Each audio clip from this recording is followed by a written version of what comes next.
சொல்வனத்தின் புனைவு வனத்தில் உங்களை சந்திப்பதில் வணக்கமும் மகிழ்ச்சியும்.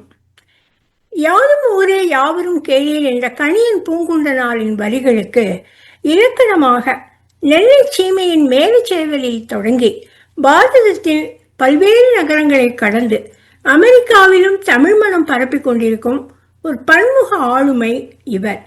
அவரைத்தான் நாம் சந்திக்கப் போகிறோம். கம்பனையும் பாரதியையும் நெஞ்சில் சுமப்பவர். இவர் எழுதிய ரமண சரிதம், புத்தம் சரணம், சீக்கிய மதம் ஆகிய நூல்கள் மிகுந்த வரவேற்பை பெற்றன.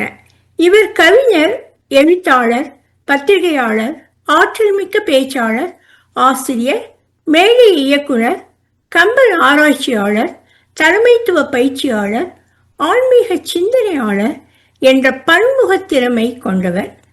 எல்லாவற்றிற்கும் மேலாக தென்றல் இதழின் வழியாக உலக தமிழர்களை ஒன்றிணைக்கும் முதன்மை ஆசிரியராக திகழும் திரு மதுர பாரதி அவர்களை சொல்வனத்தின் புனைவு வரத்திற்கு வரவேற்று அவருடன் உரையாடுவதில் பெரும் மகிழ்ச்சி அடைகிறோம். இவரது இயற்பெயர் சு. கணபதி. இலக்கிய உலகில் நாம் அன்புடன் அறியும் பெயர் மதுர பாரதி. வாருங்கள் மதுர பாரதி. வணக்கம். சொல்வனம் நேயர்களுக்கும் என்னுடைய வணக்கம். இந்த உரையாடலை நம்ம உங்களோட குழந்தை பருவத்திலிருந்து ஆரம்பிக்கலாமா? ரொம்ப நாள பின்னால போறோம், பரவாயில்ல, ஆரம்பிப்போம். அங்கேயே நீங்க பிறந்த நெல்லை மாவட்டம் உங்கள் மனசுல என்ன நினைவாக இன்னமும் நிற்கிறது? முதல் விஷயம், அந்த மாவட்டத்துலதான் பாரதி பிறந்தார். மகாகவி சுப்பிரமணிய பாரதி. அதுல எனக்கு ஒரு மகா பெரிய பெருமை. ஒருவேளை அதனாலேயே தானோ என்னமோ இந்த மதுர பாரதி என்கிற பெயரை நான் புனை பெயராக சூட்டிக் கொண்டேன். அது ஒன்று. அப்புறம் அந்த நெல்லை மாவட்டம் என்பது சிறு வயதுல அங்க நான் படித்திருக்கிறேன். பல ஊர்கள்ல படிச்சிருக்கேன். ஆக்சுவலி சொல்ல போனா என்னன்னாக்க, என்னுடைய தந்தையார் ரயில்வேல இருந்தாரு, எங்க அம்மாவும் மாநில அரசு பணியாளராக இருந்தாங்க. மாற்றிக்கொண்டே இருப்பார்கள். பல ஊர்கள்ல படிச்சேன். அதுல நெல்லை மாவட்டம் உண்டு. நீங்க சொன்னீங்க பாத்தீங்களா, மேலச்சேரி, அங்கே இருந்தும் படித்திருக்கேன். அங்க இருந்து பக்கத்துலதான் நம்முடைய எட்டயபுரம், எல்லாமே அங்கதான், அந்த பக்கம் தான். அதுல ஒரு பெரிய சந்தோஷம் எனக்கு. இன்னும் சொல்ல போனா சின்ன சின்ன சந்தோஷங்கள்லாம் உண்டு. என்னன்னாக்க, அந்த கார்த்திகை மாதம் மூல நட்சத்திரத்துல நானும் பிறந்தேன், பாரதியை போல. அதுல ஒரு சந்தோஷம். அதனால நான் ஏதாவது சாதிச்சுட்டேன்னா தெரியாது. ஆனா நமக்குன்னு ஒரு சில சந்தோஷங்கள் இருக்குல்ல, அப்படி அது இருக்கு எனக்கு. வயல் வழியா நடந்து பள்ளிக்கு போன அனுபவம் ரொம்ப பேருக்கு இருக்காது. அதை பத்தி சொல்லுங்களேன். இந்த மேலச்செவல் இருக்கு, ரொம்ப நகைச்சுவையா குக் கிராமம்னு ஒரு கிரேசி மோகன் ஒரு வசனம் எழுதியிருப்பார். அது போல இது ஒரு குக் கிராமம். ஆனா சமையலோடு சம்பந்தப்பட்ட கிராமம் இல்ல, மிகச்சிறிய கிராமம். ஹேம்லெட்னு சொல்லுவாங்க அந்த கிராமம். சில தெருக்களே உள்ள கிராமம். ஆனா அங்க பள்ளி கிடையாதுங்கிறதுனால பட்டமட பாய் ரொம்ப ஃபேமஸ். அங்க அந்த பள்ளியில நான் படிச்சேன். அப்ப இங்க இருந்து ஒரு 4 கிலோமீட்டர் தொலைவு. சைக்கிள்ல போனா ரோடு வழியா போகணும். ஆனா நடந்து போறதுனால வேகமா போகணுங்கிறதுனால குறுக்கு வழி வயல் வழியாக தான். அந்த வயல் வழியாக போகும்போது ரொம்ப ஜாலியா இருக்கும். வழியில நண்டுகள் இருக்கும், தவளை இருக்கும், என்னெல்லாம் வயல்ல இருக்குமோ அதெல்லாம் இருக்கும். ஆனா அந்த வரப்புகள் வழிக்கு வேற விடும். அப்படி எல்லாம் உண்டு. விழுந்து மேல எல்லாம் சகதியானதும் உண்டு.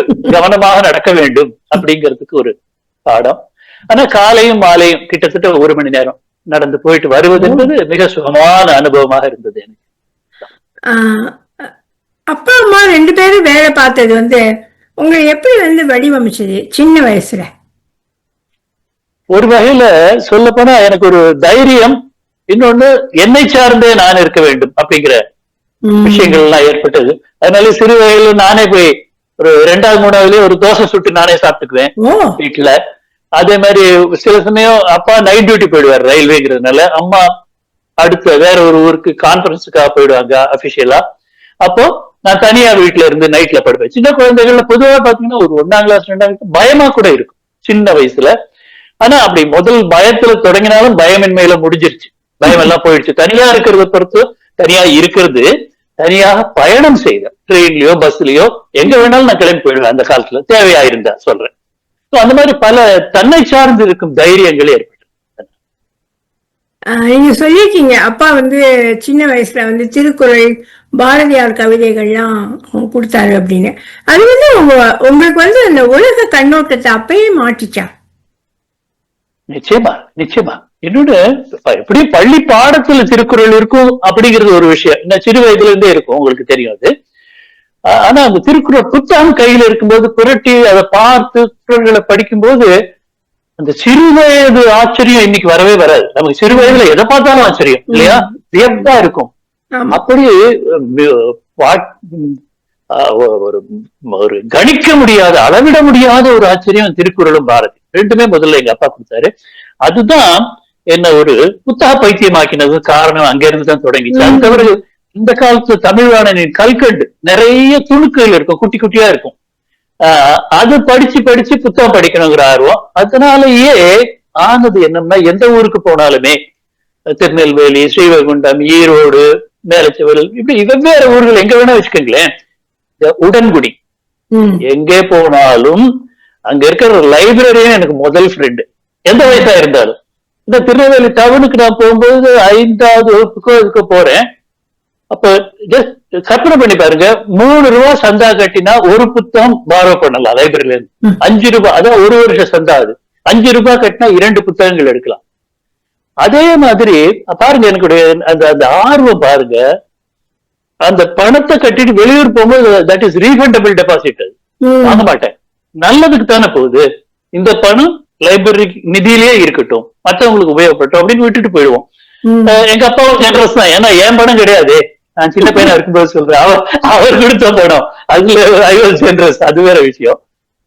முக்கியமா என்னன்னாக்க அந்த என்னுடைய ஒரு மூச்சு விடுவதை போல புத்தகம் படிப்பது, அந்த மாதிரி தான் இருந்தேன் சின்ன வயசு. அப்புறம் நீங்க வந்து பிஎஸ்சி வரைக்கும் படிச்சீங்க. அதுக்கப்புறம் பிஎஸ்சி படிச்சதுக்கு அப்புறம் அந்த எலக்ட்ரோபிளேட்டிங் கெமிஸ்ட் வேலை வந்து எப்படி தொடங்குச்சு? அதாவது நான் படிச்சது பிஎஸ்சி கெமிஸ்ட்ரி தான். நான் தான் நீங்க அந்த அந்த அந்த காலகட்டத்துல நீங்க பாத்தீங்கன்னு சொன்னா கொஞ்சம் இளைஞர்களுக்கு வேலை கிடைக்கிறது கடினமான காலகட்டம். நிறைய சினிமாவில கூட இந்த வேலை இல்லாத இளைஞர்களை பத்தியே எடுத்திருப்பாங்க, வறுமை நிறம் சிகப்பு உட்பட பல படங்கள் பாத்தீங்கன்னாக்க அப்ப அப்படிதான் இருக்கும். அப்படி என்ன வேலை இல்லாத வாலிபர் சங்கத்துல இருந்துட்டு தான் வேலைக்கு போவோம் அப்புறமா. அப்ப என்னுடைய நண்பர், என்னோட கல்லூரியில் படித்த ஒரு நண்பர், அவர் வந்து இந்த எலக்ட்ரோபிளேட்டிங் கம்பெனில சேர்ந்தார். நான் ஊர் பேரை சொல்ல விரும்பல, இருக்கட்டும் அப்படியே இருக்கட்டும். சேர்ந்தார். அங்க போய் நல்ல நண்பர் எனக்கு, அவர் சத்தியமங்கலத்துக்காரர். அவர் சேர்ந்த பிறகு என்ன கேட்டாரு, உனக்கு விருப்பம் இருக்கான்னு கேட்டாரு. எப்படா ஒரு வேலை கிடைக்கும் அப்படின்னு 1 வருஷம் வீட்டுல உட்கார்ந்து இருந்தாச்சு. ஆனா சும்மா உட்காரல, நான் சொன்னேன் பாத்தீங்களா நூலகர் நண்பர்னு. அந்த நூலக உடன்குடிங்கிற ஊர், அது அந்த உடன்குடி கருப்பட்டிக்கு ரொம்ப ஃபேமஸ். அந்த உடன்குடியில அந்த நூலகர் கூட சேர்ந்து யாராவது வந்து அவர்கிட்ட ஒரு புத்தகம் கேட்டு இருக்கான்னு கேட்டா என் விலாசத்தை கொடுத்து, கணபதினு ஒருத்தர் இருப்பாரு, அவர்கிட்ட போய் கேளுங்கன்னு சொல்லி அனுப்புவாரு. அந்த அளவுக்கு அங்க இருக்கிற நூல் பட்டியலே எனக்கு தெரியும், எல்லாம் இங்கிலீஷ் தமிழ் எல்லாத்தையும் படிச்சிருப்பேன் அப்படி. அப்போ வாசகர் வட்டம் எல்லாம் தொடங்கி பட்டிமன்றங்கள்லாம் அங்க நடத்தி, ஏன்னா அதனாலேயே என்னுடைய பேச்சு திறன் எல்லாம் வளர்ந்தது. இல்லைன்னா கொஞ்சம் நான் பயந்த மொழி தான், மேடை ஏறி பேச மாட்டேன் கொஞ்சத்துல. யாருக்குமே அவை அச்சம் என்பது ஒன்று இருக்கும் இல்லையா, பயந்தது உண்டு. ஆனா இப்படி எல்லாம் செய்த அந்த அவை அச்சத்தை நான் போக்கிக் கொண்டேன். தவிர நிறைய படிக்கிறதும் பேசுகிற திறன்களையும் வளர்த்துக் கொள்கிற வாய்ப்பு எனக்கு அப்ப கிடைச்சது. இன்னொன்னு என்னன்னாக்கா, அப்ப என்னன்னாக்கா நம்ம சின்ன கிராமம், அங்க என்ன சிட்டிஸ் தான் படிச்சவங்க இருப்பாங்கன்னு நினைக்கிறோம். எனக்கு அந்த உடன்குடி கிட்ட இருந்த குலசேகரப்பட்டினம் அந்த கிராமத்துல ஒரு ஆசிரியர் எனக்கு மார்க்கஸ் அரேலியஸோட மெடிடேஷன்ஸ் அறிமுகப்படுத்தினார்னு யோசிப்பாரு. It's a beautiful book, even today one of the most beautiful books. அது மார்க்கஸ் அரேலியஸ் ஒரு சாக்ரட்டிஸ் அவரோட சிஷ்யர் நினைக்கிறேன், மார்க்கஸ் அரேலியஸ். சோ அவர் அப்படிப்பட்ட தத்துவவாதிகள் அவ்வளவு படித்தவர்கள் அங்க இருந்தார்கள். அவர்களோட தொடர்பு வந்தது பட்டிமன்றம், பேச்சு, ஸ்டடி சர்க்கிள், இதனால். அதுதான் அந்த அந்த அந்த அனுபவம் வந்து உங்களை எழுத்தாளர் ஆக்குற பாதையில எந்த மாதிரி ஒரு தாக்கம் ஏற்படுத்தியிருக்கும்னு நினைக்கிறீங்க? நீங்க அந்த சமயத்துல பாத்தீங்கன்னாக்க சுஜாதா அப்படியே பிரமாதமா வந்துகிட்டு இருந்த காலம் இல்லையா? அவரை பார்த்தா நமக்கு அவரோட சிறப்பே என்னன்னா, அடடா இப்படி நான் ஏன் யோசிக்க மாட்டேன், யோசிக்காம போயிட்டேன் அப்படின்னு தோணும். நான் சொல்ற மாதிரியே இருக்கேன் அப்படின்னு தோணும். அவரோட விசேஷம் நாம சொல்ற மாதிரி இருக்கோம்னா நம்மளால அப்படி சொல்லிட முடியாது. அது ஒரு காரணம். எழுத்து ஆர்வம் வர்றதுக்கு சுஜாதா ஒரு மிகப்பெரிய காரணம். அது தவிர சாண்டில்யன், கல்கி, இந்த அப்போது இருந்த ஜெயகாந்தன் மிகப்பெரிய ஆளும். சிறுகதைனா ஜெயகாந்தன். ஆடும் நாற்காலிகள் ஆடுகின்றன, அதெல்லாம் விகடன்ல வந்து கொண்டிருந்த காலம், குறுநாவலாக வந்தது. அப்படி ஒரு மாதிரி சில நேரங்களில் சில மனிதர்கள் அப்பதான் அந்த ஜெயகாந்தன் அவர் எவ்வளவு தைரியமா சொன்னார் பாருங்க. நான் விட்டு சென்ற சிறுகதை நாற்காலி இன்னமும் காலியாகவே இருக்கிறது சொன்னால் அவரு அவ்வளவு பெருமை அவருக்கு தான்.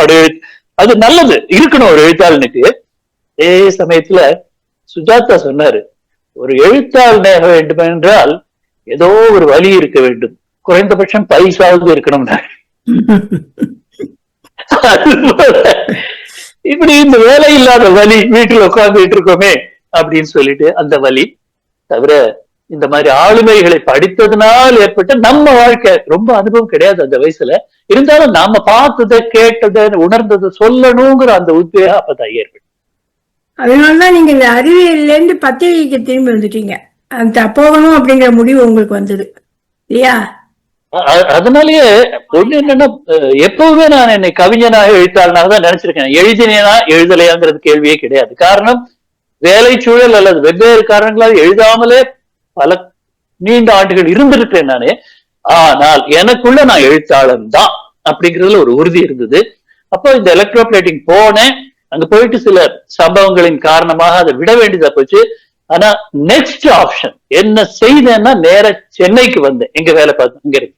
இங்க வந்து இதழியல், Rajaji college of mass communication அப்படின்னு சொல்லுவாங்க, பாரதிய வித்யா பவன்ல நடந்து கொண்டிருந்தப்போ மிகச்சிறந்த ஆசிரியர் இருந்த. அப்ப இப்போ ஜேர்னலிசம் காலேஜஸ் ரொம்ப இல்லாதது, அது ஒண்ணு மாதிரி தான் இருந்தது. அப்போ இல்லைன்னா நேர்ல சேர்ந்தா எக்ஸ்பிரஸோ ஹிந்துவோ சேர்ந்துதான் படிக்கணும், அந்த மாதிரி நிலைமை. இதுல போய் சேர்ந்து படிக்கிற அந்த ஆப்ஷனை தேர்ந்தெடுத்தேன் நான்.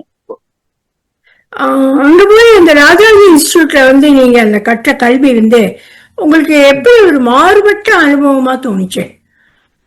நிச்சயமா நிச்சயமா. ஏன்னா பொதுவாக ஒரு எழுத்தாளன்றவன் உங்களுக்கு தெரியும், சாண்டில்யன் என்னன்னு ஒருத்தர் போனான்னா 3 பக்கம் எழுதுவாரு, கொலக்கரையோரம் போனதே அந்த மாதிரி இருக்கும். தப்புன்னு சொல்லல நான். நாவலோட விஷயம் அப்படி, அவர் என்ன எழுதினாலும் படிக்க ஆள் இருந்தது, அது வேற விஷயம். அப்போ நான் என்ன நினைச்சேன், இதழியல் படிப்பதன் மூலம் நம்முடைய மொழி மெருகேறும் அப்படின்னு நம்பினேன் நான். ஆனா அதுக்கு இலக்கியத்துக்கு சம்மந்தம் கிடையாது. ஆனா மெருகேறினது உண்மை. எப்படி விஷயத்த நச்சுன்னு சொல்றது எப்படிங்கறத ஜேர்னலிசம் தான் கத்துக்கணும்.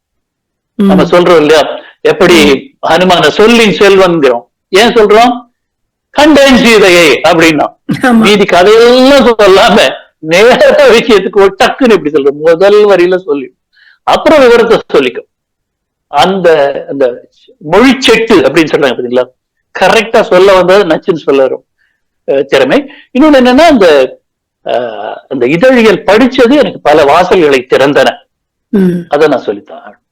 இன்னொன்னு இருக்கு, அதே சொல்லணும். சென்னையில படிச்ச காரணத்தினால அங்க நான் அந்த சமயத்துல எப்படி இருந்தேன்னா, ஒரு அந்த இளைஞனுக்கு கவிதை வெறியே இருந்தது அவனுக்கு. அப்ப இருந்த அந்த இளைஞனுக்கு கான் சொன்னா போதும், இந்த இடத்துல போய் உட்காந்துருவேன். கவிதைன்னு முழுசா கூட சொல்ல வேண்டாம், இங்க கவிதையா தான் இருக்கும்னு நினைச்சிட்டு போய் உட்காந்துருவேன். அவ்வளவு ஆர்வம். அப்போ அங்க பாரதி கலைக்கழகம் அப்படின்னு ஒண்ணு நடந்தது. நம்முடைய திரு சுராஜ் அவர்கள் நடத்தினார். சப் ரெஜிஸ்ட்ராரா இருந்தவர். அவருடைய பாரதி கிட்ட அவருக்கு இருந்த, அல்லது கவிதை மேல அவருக்கு இருந்த பெரிய பிடிப்பு என்னன்னா, இந்த பாரதி கலைக்கழகத்தை நடத்துவதற்காகவே பதவி உயர்வு வேண்டாம் என்று சொல்லிவிட்டு சென்னையிலேயே இருந்தது, அவ்வளவு தூரம் இருந்தவர். அதுவும் இல்லாம அந்த பாரதி கலைக்கழகத்துல இன்றைக்கு பெரியவர்களாக அறியப்படுகிற பலர் அது நாற்றங்காலாக இருந்தது. யாருக்கு? இசை கவி ரமணன், கவிஞர் ஹரிகிருஷ்ணன், கவிமாமணி ஹரிகிருஷ்ணன், கவிமாமணி இலந்தை ராமசுவாமி, கவிமாமணி இளையவன், கவிமாமணி டாக்டர் வாவேசு, இவ்வளவு பேர் சொல்லலாம், இன்னும் சொல்லிக்கொண்டே போல. நிறைய பேர் அந்த நாற்றங்காலில் வளர்ந்தவர்கள். அப்ப அங்க போனதுனால இவர்களுடைய பரிச்சயம் எல்லாம் அப்பொழுது எனக்கு அப்படிதான் உங்களுக்கு அவங்க நட்பெல்லாம் கிடைச்சிருக்கு. கிடைச்சது. அந்த காலத்துல வந்து அந்த சென்னை இலக்கிய வட்டத்தை எப்படி விவரிப்பீங்க அன்னைக்கு இருந்தத? இன்று போல வீட்டுக்குள்ளேயே உட்கார்ந்து உலகத்தையே அளந்து விடலாம்ங்கிற அளவுக்கு ஊடகங்கள் இருக்கவில்லை. நியூஸ் பேப்பர் அதிகபட்ச காலையில படிக்கிறது. அப்பதான் டிவி வந்திருந்தது, கருப்பு வெள்ளை டிவி தான். அதுல ஞாயிற்றுக்கிழமை சாயங்காலம் சினிமா பார்க்க இன்னொரு வீட்டுக்கு காசு வாங்கிட்டு காசு கொடுத்து கூட போய் பார்த்தாங்க. அந்த சமயத்துல சென்னையில டிவியில சினிமா பாக்குறது. ஒரே ஒரு ஞாயிற்றுக்கிழமை மட்டும் அந்த திரைப்பட பாடல்கள் வரும் டிவியில. அப்படி இருந்த காலம். அதனால பொழுதுபோக்கு அம்சங்கள் ரொம்ப குறைவு, வெளியே போகணும்.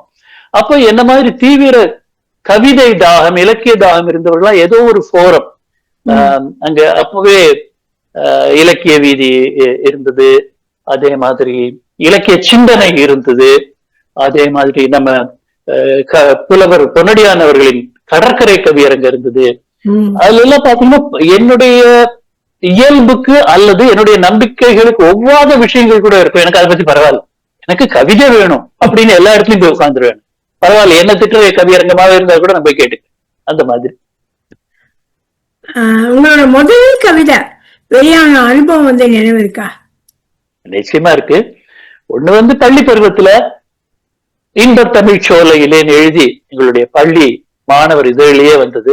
இலக்கிய மலரிடையே நான் போய் அப்படி பார்த்தேன். நான் ஒரு தேனியாக என்னை நினைத்துக் கொண்டு அப்படியே வர்ணிச்சிருப்பேன். 10 தொகை பார்த்தேன், 10 தொகை ஏனை பருகினேன் அப்படின்லாம் எழுதி எல்லா விஷயங்களும் நூல்கள் எழுதியிருப்பேன்.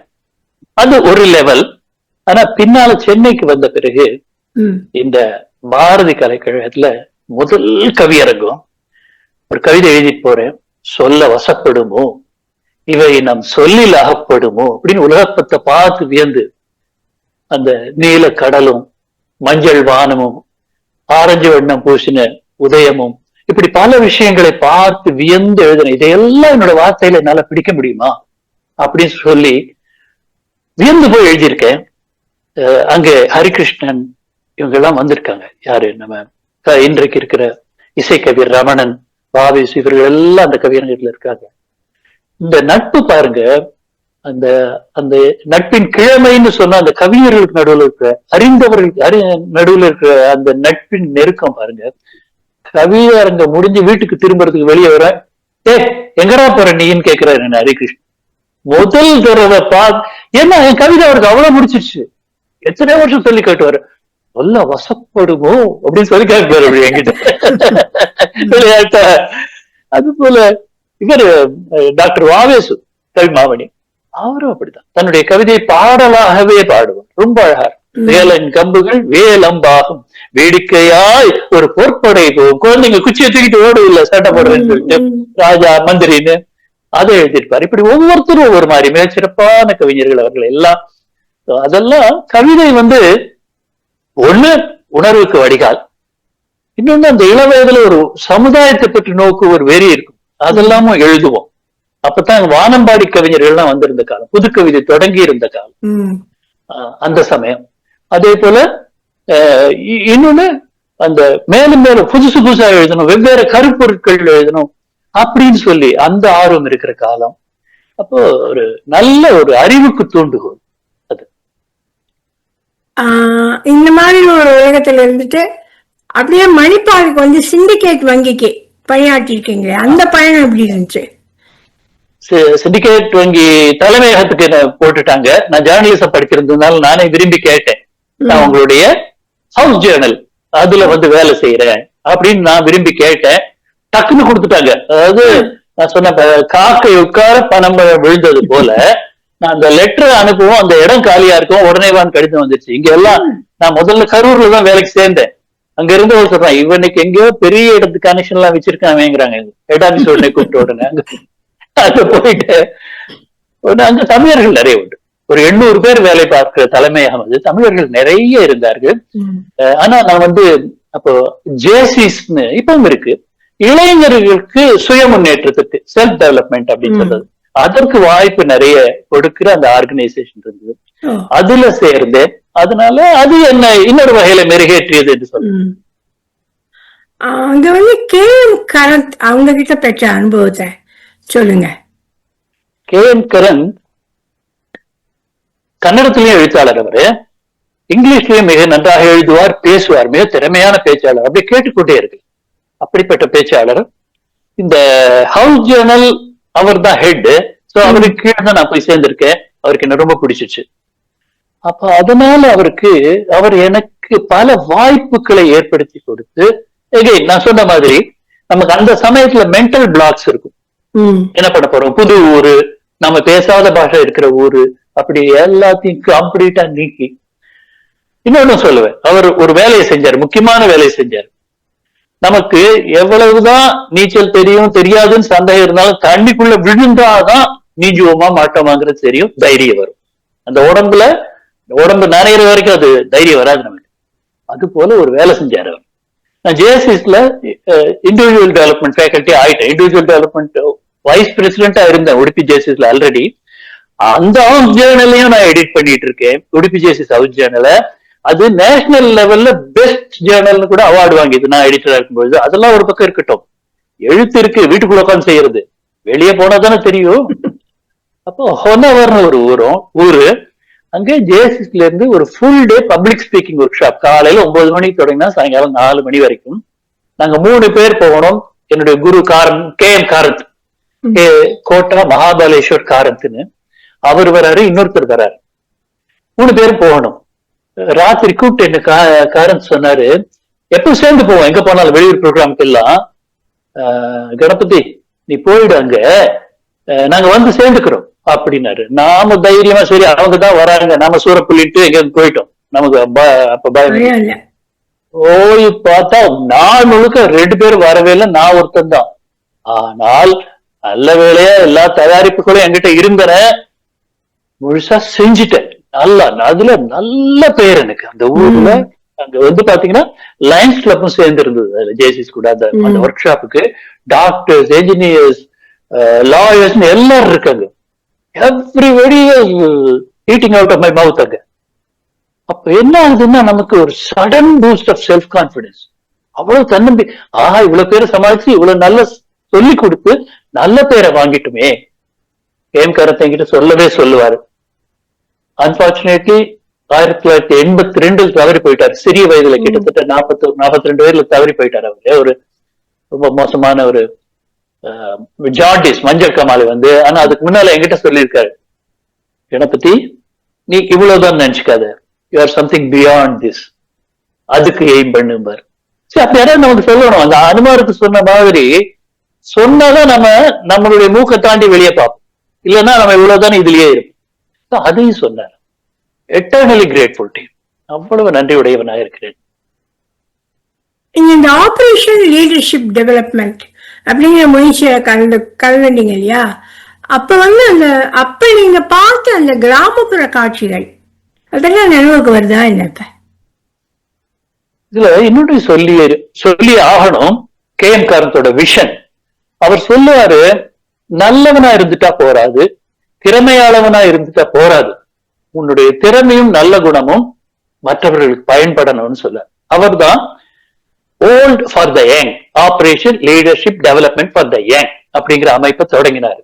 அதனுடைய நோக்கம் என்னன்னா, பொதுவாகவே ஒரு நகரத்தில் வளர்ந்த மாணவனுக்கும் கிராமத்து மாணவனுக்கும் வித்தியாசம் இருக்கும். இந்த கிராமத்து மாணவன் என்ன நினைப்பான், எனக்கு இங்கிலீஷ் பேச வராது, என்னால போய் இன்டர்வியூல நல்லா பேச முடியாது, ஏதோ டெஸ்ட் படிச்சுட்டு போய் எழுதிருப்பேன், குரூப் டிஸ்கஷன்ல செய்ய முடியாது அப்படின்னு இந்த ஒரு சில ஏரியாஸ்ல தன்னம்பிக்கை குறைவா இருக்கும். இன்னொன்னு வந்து அந்த புஷ்ன்னு சொல்ற பாருங்க, உள்ளுக்குள்ள எப்படியாவது முன்னுக்கு வந்துருவோன்னு, அது நகரத்துல இருக்கிறவங்களுக்கு அதிகம் இருக்கும். ஏன்னா அங்க அது ஒரு டாக் ரேஸ். அங்க இங்க அப்படி இல்லை. இவர்களுக்கு அந்த நான் சொல்ற கால வேற, பின்னால கிராம நகர வித்தியாசம் இல்லாம போயிடுச்சு. ஊடகங்கள் வந்த பிறகு, இன்டர்நெட் வந்த பிறகு, டெலிவிஷன் எல்லா இடத்துக்கும் வந்த பிறகு எல்லாரும் ஒரே மாதிரி ஆயிட்டாங்க. அப்ப அப்படி இல்லை. அப்ப இவர் என்ன சொன்னாரு, கிராமத்துக்கு போவோம், அவர்களிடத்துல ஆளுமை திறமையை வளர்ப்போம், கம்யூனிகேஷன் ஸ்கில்ஸை டெவலப் பண்ணுவோம், தன்னை பற்றி சிந்திக்கிற செல்ஃப் அனாலிசிஸ் அது ரொம்ப முக்கியம். ஸ்வாட் அனாலிசிஸ் சொல்லுவாங்க. ஸ்ட்ரென்த், வீக்னஸ், ஆப்பர்ச்சுனிட்டிஸ், த்ரெட்ஸ் அப்படின்னு சொல்லுவாங்க. எனக்கு என்ன பலம் இருக்கு, பலவீனம் என்ன இருக்கு, எனக்கு வாய்ப்புகள் என்ன இருக்கு, அதுக்கு குறுக்க வர்றது அதெல்லாம் இருக்கு. இதை யோசிக்க முடிஞ்சாதான் நான் முன்னேற முடியும். அதற்கேற்ப என்னை மாற்றி அமைத்துக் கொண்டு முன்னேற முடியும். இதெல்லாம் போய் கத்துக் கொடுப்போம். ஒரு ஃபுல் டே கோர்ஸா அதை டெவலப் பண்ணோம். அதுல எல்லாம் நான் நல்லா பங்களித்தேன். அந்த ஓஎல்டி, ஓல்ட் ஃபார் பேங்க்ல நான் ஃபவுண்டர் செக்ரட்டரியாகவும் அவர் கூட இருந்தேன். அது இன்னும் என்னுடைய மனதை மலர செய்யுது. ஏன்னா நம்ம மற்றவர்களுக்கு போய் கற்றுக் கொடுக்கும் பொழுது முதல்ல நாம டெவலப் ஆகிறோம், நம்முடைய திறன்கள் பாலிஷ் ஆகுது. ஒண்ணு. இரண்டாவது, தனக்கு என்று செய்து கொள்வதை விட இன்னொருவருக்கு தன்னலம் இல்லாமல் செய்யும் பொழுது அது ஒரு பெரிய மகிழ்ச்சியும் நிறைவும். அப்போல இருந்து அதனால இந்த சமுதாய கண்ணோட்டம், நான் என்னுடையது அப்படிங்கிறதோட ஒரு கோடு போட்டு அதுக்குள்ள கட்டம் கட்டி நிக்க கூடாது அப்படிங்கிற எண்ணம் அப்ப இன்னும் அதிகமா இருந்தது, முதல்ல இருந்தது. ஏன்னா பாரதியை படித்ததுனால தனி ஒருவருக்கு உணவில்லை எனில் ஜெகத்தினை அழித்திடுவோம், அந்த மாதிரி அந்த கண்ணோட்டம் எல்லாம் இருந்தது இல்லையா? ஆனா அதுக்கு செயல் வடிவம் கொடுக்க தூண்டியது ஓல்ட் ஃபார் தேம். அந்த மாதிரி நிறைய சமூக சேவை செஞ்சது உங்க வாழ்க்கையோட திசையை கொஞ்சம் மாட்டிட்டா? நிச்சயமா. மனப்பான்மை, பரந்த மனப்பான்மை, accepting everybody and trying to help without difference. உதவி செய்யும் பொழுது இவர் இன்னார்னு பார்க்க கூடாது, தேவைப்படுவர்களும் செய்ய வேண்டும். அதுல எந்த விதமான வேறுபாடுகளும் காட்டக்கூடாது. எல்லாரும் ஒண்ணுதான், நமக்கு எல்லாரும் கடவுளின் குழந்தை. அப்ப எல்லாருக்கும் உதவி செய்யணும். நம்மால என்னதை செய்ய வேண்டும். எனக்கு அறிவு இருக்கா, அதனால உதவணும். எனக்கு உடல் வலி இருக்கா, அதனால உதவி செய்யணும். என்னிடம் செல்வம் இருக்கிறதா, அதனால. அப்ப நம்ம கிட்ட என்ன ரிசோர்ஸ் இருக்கோ அதை வைத்து எல்லோருக்கும் இயன்றவரை செய்ய வேண்டும் அப்படிங்கிற ஒரு தெளிவான கண்ணோட்டம் அப்போ ஏற்பட்டதுங்கிறத நிச்சயமா சொல்லித்தான் ஆகணும். தீங்கிற சிறுகதை அதை எழுத தூண்டியது என்ன? ஏன் அந்த கதை எழுதணும்னு உங்களுக்கு தோணுச்சு? 1982 நான் மணிப்பால்ல இருந்து டெல்லிக்கு ப்ரமோஷன்ல போயிட்டேன். டெல்லியில இருக்கேன். ஐ திங்க் 1984 இந்திரா காந்தி அவர்கள் படுகொலை செய்யப்பட்டார். அப்ப நான் டெல்லியில இருக்கேன். நான் ஆபீஸ்ல இருக்கேன். 11 மணிக்கு செய்தி வருது. எல்லாரும் உடனே கிளம்பி வீட்டுக்கு போயிடுங்க, யாரும் இருக்காதுங்க, மத்தியானத்துக்கு மேல வீட்டுக்கு போக முடியுமான்னு தெரியாது அப்படிங்கிற மாதிரி வான் பண்ணி வீட்டுக்கு அனுப்பிட்டாங்க. ராத்திரி பாத்தீங்கன்னா மிலிட்டரி ரோந்து போகும் வித் கன்ஸ். வீட்டை விட்டு வெளியே வரக்கூடாது, எல்லாரும் ஊரடங்கு உத்தரவு. ஆனால் அந்த நேரத்துக்குள்ள டெல்லி முழுவதுமே சூறையாடப்பட்டது. ஆன்டி சிக் ராய்ட்ஸ் சொல்லுவாங்க, சீக்கியர்களுக்கு எதிரான வன்முறை. அப்ப எங்க வீட்டு பக்கம் ஒரு டயர் கடையில ஒரு சீக்கிய சிறுவன் அவனுடைய கழுத்துல டயரை போட்டு கொளுத்தி அடிச்சிட்டான். Not very far away from my house. அது ஒரு பெரிய தாக்கத்தை எனக்கு. எப்படி இருக்க முடியும், எப்படி மனிதர்கள் இதையெல்லாம் செய்ய முடியுமா அப்படிங்கிற அளவுக்கு ஒரு பெரிய தாக்கம், கொந்தளிப்பு ஏற்பட்டதின் விளைவாக அந்த தீ அப்படிங்கிற கதையை நான் எழுதினேன். ஏன்னா ஒரு எழுத்தாளர் முதல்ல சென்சிட்டிவா இருக்கணும். நம்ம சுத்தி நடக்கிற விஷயங்களுக்கு நம்ம ஒரு அந்த சென்சிட்டிவிட்டி வேணும். நம்ம சாதாரண இப்ப என்ன நினைக்கிறோம்னா, சென்சிட்டிவிட்டினா ஏதோ தொட்டா ஜீனிங்கா இருக்கிறது சென்சிட்டிவிட்டின்னு நினைச்சுக்கிறோம். கோபம் வந்துடும் எதோ சொன்னாலும், அல்லது அப்படியே நொந்து போயிடுறது. அது இல்ல sensitivity. Being aware and responding to things happening around you in the society. நான் தொட்டாச்சரிங்கா இருக்கிறது சென்சிட்டிவிட்டி கிடையாது. அங்கதான் பலம் வேணும், மனோபலம் வேணும். ஆனா இதுக்கு இரக்கம் வேணும், கருணை வேணும், பரிவு வேணும், புரிதல் வேணும். இது முக்கியம். அந்த பின்னணியில ஏற்பட்டு அப்போ குறுநாவல் போட்டி நடத்தினாங்க கணையாழியில. அதுக்கு அனுப்பி வச்சிருந்தேன். அதுக்கு பரிசு கிடைக்கல. ஆனா அது தேர்ந்தெடுக்கப்பட்ட கதைகளில் ஒன்றாக பப்ளிஷ் ஆச்சு. அது மட்டுமல்லாமல் நல்ல கவனத்தை பெற்றது. அந்த மாதத்தின் சிறந்த சிறுகதையாக 1990 இலக்கிய சிந்தனையால் தேர்ந்தெடுக்கப்பட்டது. டி கஸ்தூரிரங்கன், அப்ப அவர் தான் எடிட்டர் கணையாழி, எனக்கு கைப்பட கடிதம் எழுதியிருந்தார். நீங்கள் சிறப்பாக எழுதுகிறீர்கள், தொடர்ந்து எழுதுங்கள், அவர் எழுதியிருந்தாரு. அதே மாதிரி ஒரு வாய்ப்பு கிடைத்து சாகித்ய அந்த எழுத்தின் காரணமாக சாகித்ய அகாடமி கூட எனக்கு தொடர்பு வந்து. அப்படி சாகித்ய அகாடமியில் அசோகமித்ரன் அவர்கள் சந்திப்பது போது, ஓ அந்த தீ எழுதினவர் நீங்க தானா ஓஹோ. அது எனக்கு அவ்வளவு பெரிய சந்தோஷம். ஏன்னா அசோகமித்திரன் எங்கேயோ மேல இருக்காரு, எங்கேயோ இருக்காரு. நீங்க தான் எழுதிருந்தீங்களா, ரொம்ப நல்லா இருந்தது அப்படின்னு அவர் என்கிட்ட ஒரு வார்த்தை சொன்னாரு. அதெல்லாம் எனக்கு ஒரு பெரிய கிரீடம் வச்ச மாதிரி இருந்தது. மிக மகிழ்ச்சியான விஷயம். ஆங்கில கவிதை வந்து the making of a god, அது எழுதும்போது உங்களுக்கு மனசுல ஏதாவது ஒரு ஒரு மாற்றம், ஒரு மாதிரி ஒரு உணர்ச்சி அதெல்லாம் எனக்கு வந்ததா? இதுவும் ஒரு சமூக பின்னணி என்னுடைய மனதை சுருக்கென்று குத்தியதுனால் எழுதின கவிதை. எப்படின்னு கேட்டாக்க, ராஜஸ்தான்ல ஒரு சம்பவம் நடந்தது. ஒரு பெண்மணியுடைய கணவர் இறந்து போனார். அப்போ நம்ம சதி தடை செய்யப்பட்டு விட்டது, சதி கிடையாதுன்னு சொன்னோம். ஆனா என்ன பண்ணாங்க, இந்த கணவனுடைய சிதை எரிந்து கொண்டிருக்கிறது, இந்த பெண்மணி பக்கத்துல போய் இங்க அழுது கொண்டிருக்கிறார். சுத்தி இருந்தவங்க என்ன பண்ணிட்டாங்க, இவங்களை அந்த சதிக்கு உண்டாக்கணும் சொல்லி பார்த்தாங்க. நெருப்புக்குள்ள போற தைரியம் வரல, தள்ளி விட்டாங்க. அந்த பெண் தன்னுடைய கணவனோடு சேர்ந்து எரிந்து விட்டாள். அப்புறம் சதிமாதான் கொண்டாடினாங்க. அப்போ இந்த கவிதையில நான் என்ன சொல்றேன், one more to the already large pantheon doesn't harm anyone. இத்தனை கோடி கடவுள்கள் இருக்கும்போது இன்னொரு கடவுள் இதனால் நஷ்டம் ஒன்றும் இல்லை. கோபத்துல சொல்றேன் நான். எத்தனை பேர் கடவுள் இருக்காங்க, எத்தனையோ பேர்ல சொல்றோம், இன்னொரு சதி மாத்த ஆக்கிட்டு போகும், தள்ளி விடுங்கடா அவளை, பாட்டு பாடுங்கடா அவளை புகழ்ந்து. கோபத்துல சொல்றது, செய்யனா ஊக்குவிக்கல, எரிச்சல்ல சொல்றேன், தள்ளி விடு நெருப்புக்குள்ள, இவ்வளவு கடவுள் ஆயிரட்டும் அப்படின்னு. அது வந்து the Poetry Society India and the British Council Division in India தேர்ந்து நடத்தின கவிதை போட்டியில சிறப்பான இடத்தை பெற்றது அந்த கவிதையும். அப்போது பல கவிதை தொகுப்புகள்ல வந்து ஐ வாஸ் நோட்டட், அது இருக்கு. சோ என்ன சொல்ல வரேன்னாக்க, ஒரு கவிஞனுக்கு ஒரு சமுதாய கடமை இருக்கா இல்லையான்னு எவ்வளவோ விவாதம் பண்ணுவாங்க. Is it to entertain only people, இல்லைன்னா அப்படியே பூவையும் தேனையும் வண்டையும் மாலையும் ஆற்றையும் நதியும் பாடிக்கொண்டிருப்பான், செய்வான், அவனுக்கு அழகுணர்ச்சி உண்டு, அதோட நிற்க கூடாது. We have something beyond that. We have to, நம்ம சுற்றி இருக்கிற சமுதாயத்தில் நடக்கின்ற அநீதிகள் நம்மை பாதிக்க வேண்டும். அது ரொம்ப முக்கியம் நான் நினைக்கிறேன். இன்றைக்கும் கூட நினைக்கிறேன். சின்ன பையனா நினைச்சேன்னு கிடையாது அந்த சமயத்தில், இன்னைக்கும் அதை நினைக்கிறேன். நாம constructively we should do something about it அப்படிங்கிறது. ஹிந்துஸ்தான் டைம்ல வந்து மிடில் பகுதியில வந்து எழுதிட்டு வந்தீங்க இல்லையா, அந்த அனுபவம் பத்தி சொல்லுங்க. நீங்க கேள்விப்பட்டிருக்கலாம், ஹிந்துல ஆர்ட் புக் வால்டுன்னு ஒருத்தர் எழுதுவார். ஆமா, மிடில்னா எடிட்டோரியல் பேஜ்ல ஒரு சின்னதா இருக்கும், நகைச்சுவையா நையாண்டியா கேலியா ரொம்ப நல்லா இருக்கும். அதை படிச்சு அந்த அந்த இம்பாக்ட் எனக்கு இருந்தது. அப்ப அதனால டெல்லியில இருக்கிற விஷயங்களை பத்தி அப்போ வந்து இந்த மாதிரி மிடில்னு சொல்லி எழுதி இந்துஸ்தான் டைம்ஸ்ல பல மிடில்ஸ் அங்க வெளியாயிருக்கு. அதுக்கு ஒரு சின்ன சென்ஸ் ஆஃப் அந்த சர்க்காசம் வேணும் இல்லையா, எள்ளல் வேணும், எள்ளல் உணர்வு நமக்கு வேணும். அது கூடாது. அப்பெல்லாம் ரியல் எஸ்டேட் ரொம்ப வளர்ந்த காலம்.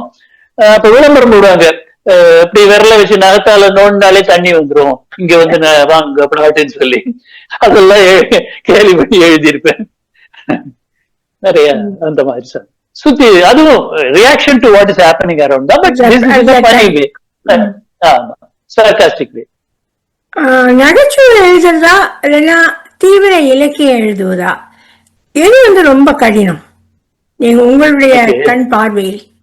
எனக்கு மார்க் ட்வைனோட ஒரு சேயிங் தான் ஞாபகம் வருது. அவர் சொல்லுவாரு, my way of making fun is telling the ட்ரூத்னு.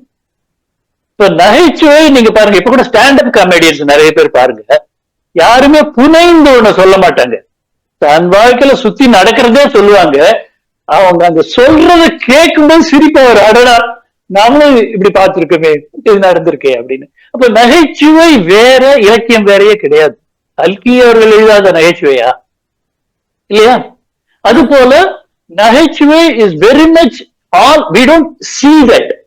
அந்த பார்க்க தெரிஞ்சவன் நகைச்சுவையும் தன்னுடைய வாழ்க்கையில பார்ப்பான், பார்க்க முடியும், சிரிக்க முடியணும், தன்னை பார்த்தும் சிரித்துக் கொள்ள முடிய வேண்டும். அப்படி இருந்ததுன்னா எல்லாமே ஒண்ணுதான். இவங்க பேசிக்கலி என்ன, உனக்கு எழுத்து திறமை இருக்கிறதா, உன்னால துக்கத்தையும் எழுத முடியும், சுகத்தையும் எழுத முடியும், நகைச்சுவை சிரிப்பையும் எழுத முடியும். அவ்வளவு கஷ்டம் எளிது என்பது இல்லை.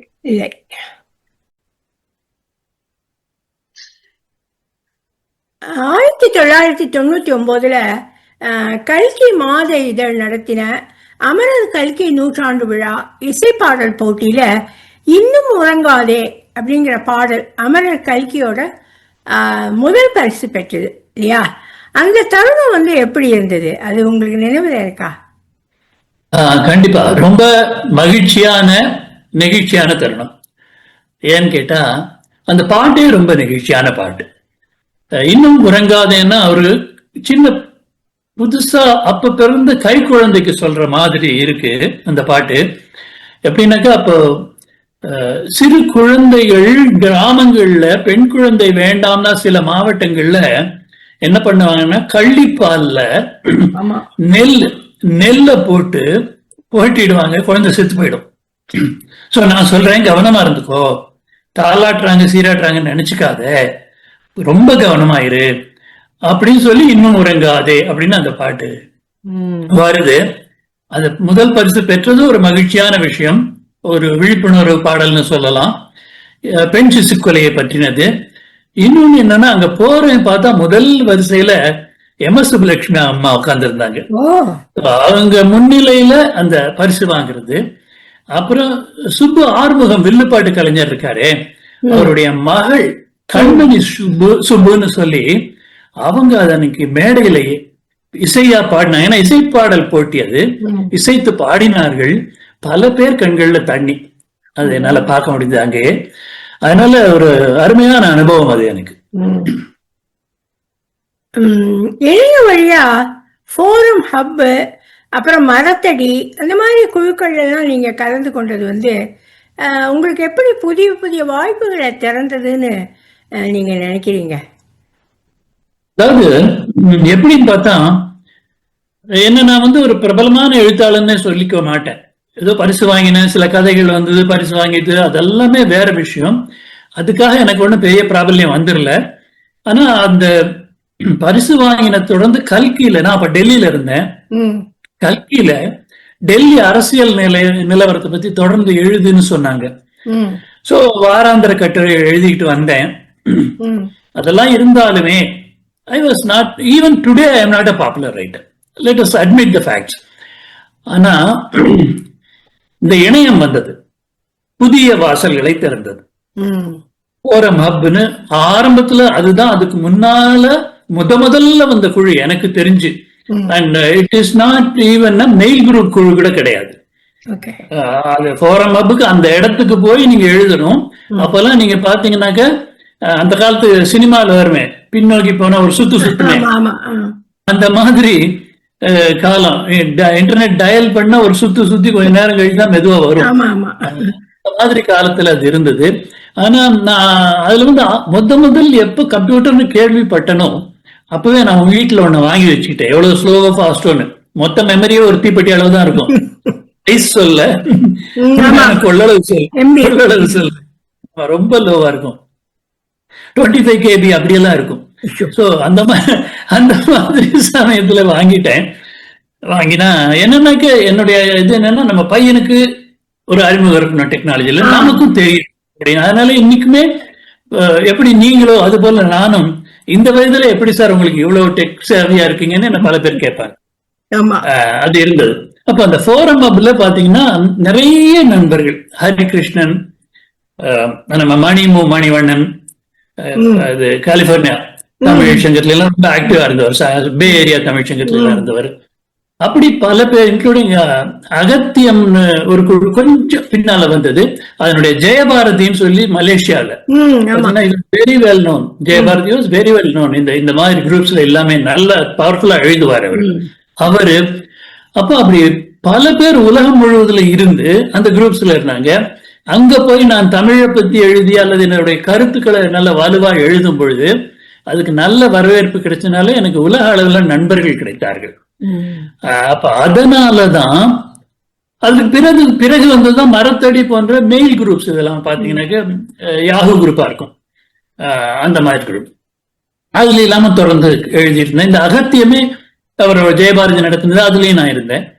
அது போல அப்போ அதனாலதான் நீங்க ஜஸ்ட் பிலீவ் இட், அந்த எனது 9/11 நடந்தது. அந்த 9/11க்கு ஒரு 2 நாள் தள்ளி நான் டிக்கெட் புக் பண்ணிருந்தேன் அமெரிக்கா வர்றதுக்கு.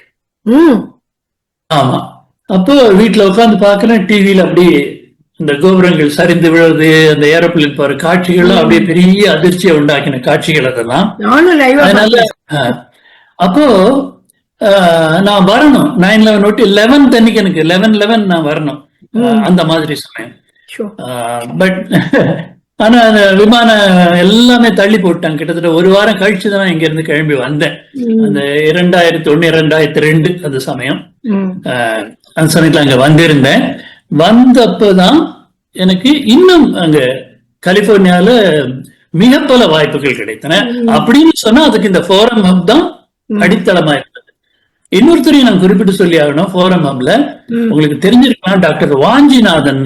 டாக்டர் வாஞ்சிநாதன் வந்து பாத்தீங்கன்னா ஜெனரல் குறுக்கு, அவருக்கு இணையா இன்னை வரைக்கும் ஒரு குறுக்கெழுத்து புதர் யாருமே தமிழ்ல செய்யல. அது போல உங்களுக்கு மிகவும் தேவை கத்தி புத்தின்னு போடுறதெல்லாம் ரொம்ப ஒண்ணுமே இல்ல, சப்ப மேட்டர்னு சொல்லுவாங்க அந்த மாதிரி விஷயம். ஆனா அவர் அப்படி இல்ல, நிஜமான குறுக்கெழுத்து புதர். எப்படி இங்கிலீஷ்ல குட் கிராஸ்வேர்ட் ஸ்டாண்டர்ட்ஸ் இருந்தோ அந்த மாதிரி கிரிப்டிக் க்ளோஸ்ன்னு சொல்றது. Not easy close, cryptic close. ரொம்ப அழகா இருக்கும், டபுள் எட்ஜா இருக்கும், யோசிக்கணும். அதை போட்டதுல தென்றலுக்கும் பெருமைதான், எனக்கும் பெருமைதான். அது மாதிரி அந்த டாக்டர் வாஞ்சிநாதன் தான் அங்கதான் நான் பழகினேன்.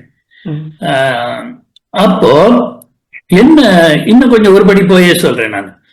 என்னன்னாக்க டாக்டர் வாஞ்சிநாதன் தெரிந்ததுனால அவருடைய சகோதரர் இன்னும் சிலர் சேர்ந்துதான் chennaiOnline.com அப்படின்னு ஒரு போர்ட்டல் வெர்டிகல் சென்னை பத்தி ஆமா இருந்தது. அப்போ நான் அதுக்கு முன்னால வரைக்கும், அதாவது 1999 வரைக்கும் நான் சிண்டிகேட் பேங்க்ல வேலை பார்த்துட்டு இருந்தேன், பேங்க்ல மேனேஜரா இருந்தேன். அப்படி இருக்கும்போதே போய் நான் என்ன பண்ணுவேன், அப்பெல்லாம் நெட் சென்டர்னு ஒண்ணு இருக்கும், காசு கொடுக்கணும் கொஞ்ச நேரத்துக்கு. வந்து இந்த ஃபோரம் அப்பெல்லாம் போஸ்ட் பண்றதுக்கு அங்க போய் பண்ணிட்டு வருவோம் நாங்க. I used to do that. So என்னுடைய அந்த ஆர்வம் தனியாம இருந்ததுனால நெட் சென்டருக்கு போய் போஸ்டிங். ஏன்னா வீட்லயே இருந்தா செஞ்சிருப்பேன். நான் சொல்றது சிண்டிகேட் பேங்க்ல வேலை பார்த்ததுனால வேற ஒரு ஊர்ல இருந்து, திண்டுக்கல்ல இருந்து, சென்னையில எங்க வீட்டுல இருக்கல. அதனால எங்க வீட்டுல கம்ப்யூட்டர் வந்து நான் அங்க வந்து நெட் சென்டர் அப்பெல்லாம் பண்ணி டாக்டர் வாஞ்சிநாதன் பழக்கமாச்சு. அவர் மூலமாகத்தான் சென்னை ஆன்லைனுக்கு சீஃப் ஆஃப் கண்டென்ட்டா ஜாயின் பண்ணேன். I took ஒரு குவாண்டம் லீப்னு சொல்லணும், from banking to journalism, which was always my passion. அப்ப பேங்கிங்ல இருந்து ஒரு கிடைச்ச உடனே ஒரு தாவிட்டேன். And the 2000 was the period. அப்படியே ஓஹோன்னு இன்டர்நெட் போயிட்டு இருந்த காலம். ஆமா, அந்த சமயத்துல அப்பதான் வந்தது ஓஹோன்னு பரவின காலம். அந்த சமயத்துல போய் நான் சேர்ந்தேன். So that gave me a good footing in the net journalism, internet journalism. ஏன்னா அந்த chennaiOnline.comல தான் ஒன் ஆஃப் த டைரக்டர்ஸ் வந்து நம்ம சி.கே. வெங்கட்ராமன், தென்றல் பதிப்பாளர், பப்ளிஷர். அவர் வந்து அதுல ஒன் ஆஃப் த, அப்படிதான் அவரையும் நான் அறிந்து கொண்டேன். அப்படி ஒன்னு தொட்டு ஒண்ணு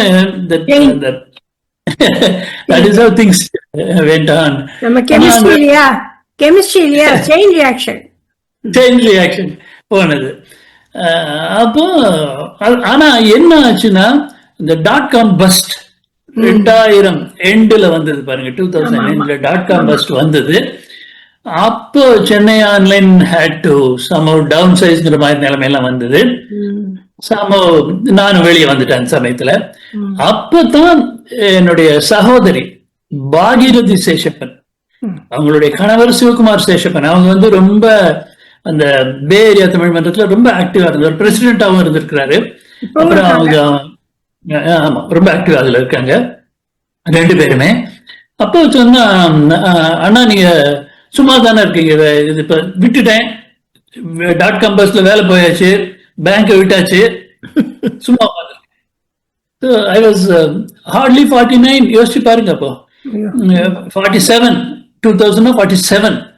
ஸோ பட் எனக்கு என்னன்னா, நான் எதுக்கும் கலங்க மாட்டேன், பயப்பட மாட்டேன். என்ன ஆகுமோ அப்படின்னு ஒரு எண்ணமே எனக்கு வரவே வராது. That is the kind of person I am. I know something will work out, everything is for குட்னு நினைக்கிறேன் நான். அப்போ இங்க why don't you come to California அப்படின்னு கேட்டப்போ நான் போனேன். பிலீவ் மீ, என்ன நல்லா டியூட்டர் பண்ணிருந்தாங்க. போய் வேலை இல்லைன்னு சொல்லிடாத இன்டர்வியூல, விசா இன்டர்வியூ. பட் எனக்கு ஒரு பிரின்சிபல் வந்து பொய் சொல்லக்கூடாது. அப்படி விசா கிடைக்காட்டாலும் பரவாயில்ல, பொய் சொல்ல மாட்டேன் அப்படின்னு. ஸோ அப்ப இந்த இன்டர்வியூங் பர்சன் ஆஸ்க் மீ, இப்ப என்ன பண்ணிட்டு இருக்கீங்க அப்படின்னாரு. ஐ எம் பிட்வீன் ஜாப்ஸ்னு. கரெக்ட் தானே? இட் வாஸ் நாட் லை, சொல்லிட்டேன் அப்படி. immediately gave me the visa at that age, at 47. And I went to, I came to use that time. But அந்த சமயம் தான் பாத்தீங்கன்னா somehow I clicked so well. Manivannan supported me also alongside, and Shivakumar Seshapan was there. Everybody. அப்போ வந்து அந்த 2002 பொங்கல் விழாவுக்கு முப்பெரும் விழா பட்டிமன்றத்துக்கு நான் நடுவர். பாஞ்சாலி சபதம் நாடகத்துக்கு மேடை வடிவம் கொடுத்து எப்படி பாரதியாருடைய கவிதை வரிகளை மாற்றாமல் அது அப்படியே டயலாக எப்படி பேசலாம் அப்படிங்கிற மாதிரி அமைத்து கொடுத்து அப்படி எழுதி வசன நடைய திருப்பி ரீரைட் பண்ணல. I rearrange the things in such a way that I didn't change the poetry வரிகளே தான் யூஸ் பண்ணினோம். அது மட்டும் இல்லாம நானே என்ன பண்ணினேன், எல்லா பாத்திரங்களும் எப்படி அதை டெலிவர் பண்ணணும்னு ஃபுல்லா ரெக்கார்ட் பண்ணிட்டேன். பண்ணி அவங்களுக்கு, ஏன்னா அங்க வந்து கொஞ்ச நாள் இருந்துட்டாங்கன்னா அவங்க தமிழ் படிச்சு அந்த ஃப்ளூயன்சி இருக்கிறது இல்லை. அதனால அந்த சிறிய சிரமம் இருந்ததுக்கு அது வேண்டாம். நான் சொல்றது கேளுங்க, கொஞ்சம் சுதந்திரமா யூஸ் பண்ணிக்கோங்க, உங்களுடைய நடிப்பு திறமெல்லாம் பிரச்சனை இல்லை.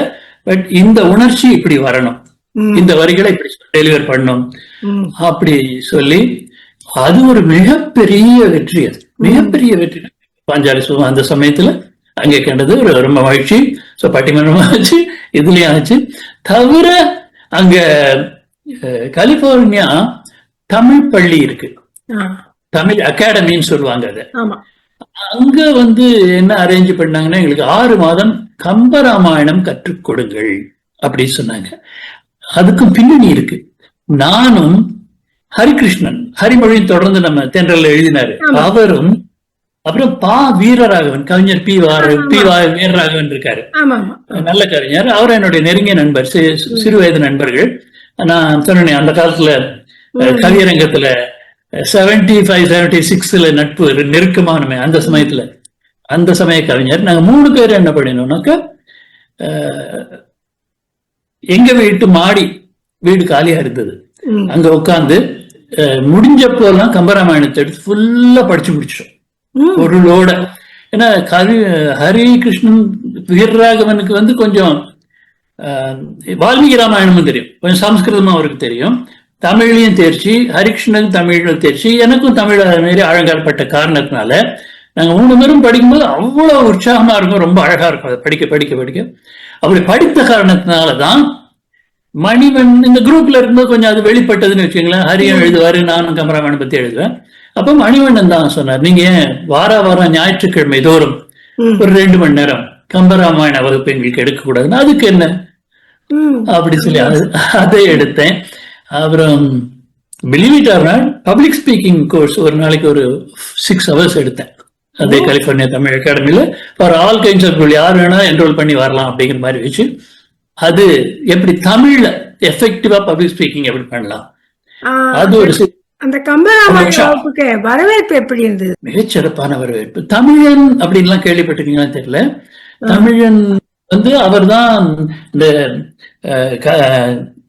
பே ஏரியா தமிழ் மன்றத்தை தொடங்கினவர்கள் ஒருத்தர். அவர் அவருடைய துணைவியார் இருக்காங்க, ரொம்ப தமிழாருடையவங்க. அவங்க கூட பறவைகளை பத்தி எல்லாம் தென்றல் எழுதியிருக்காங்க.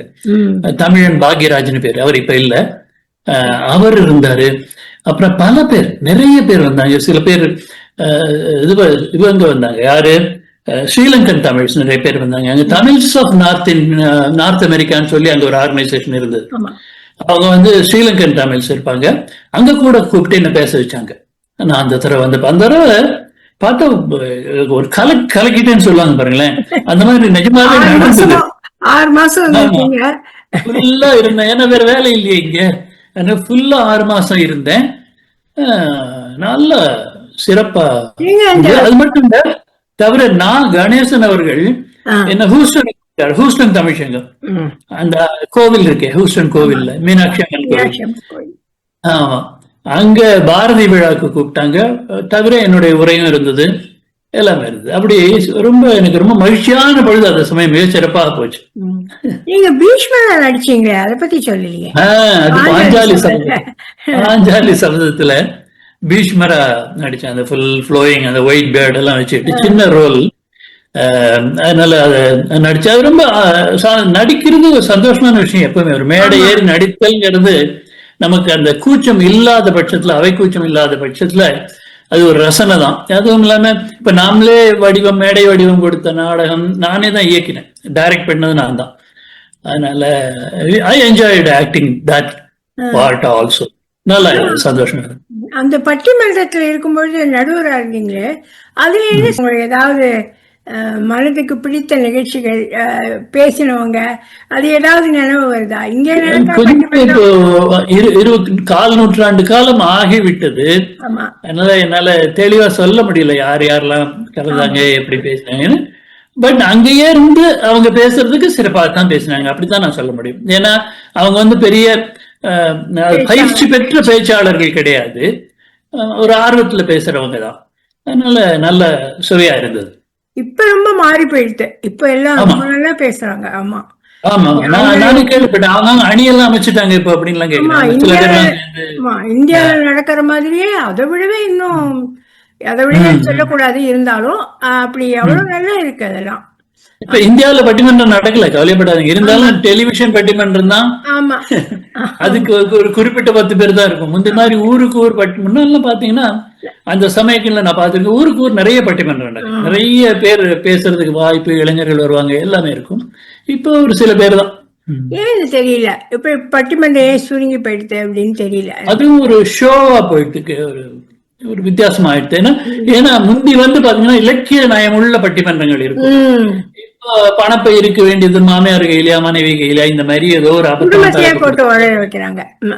பேசுறாங்க. ஏதோ சில சமயம் துணுக்கு தோரணமா போயிடுது அது. முந்தான ஆழ்ந்த பட்டிமன்றங்கள் நல்ல.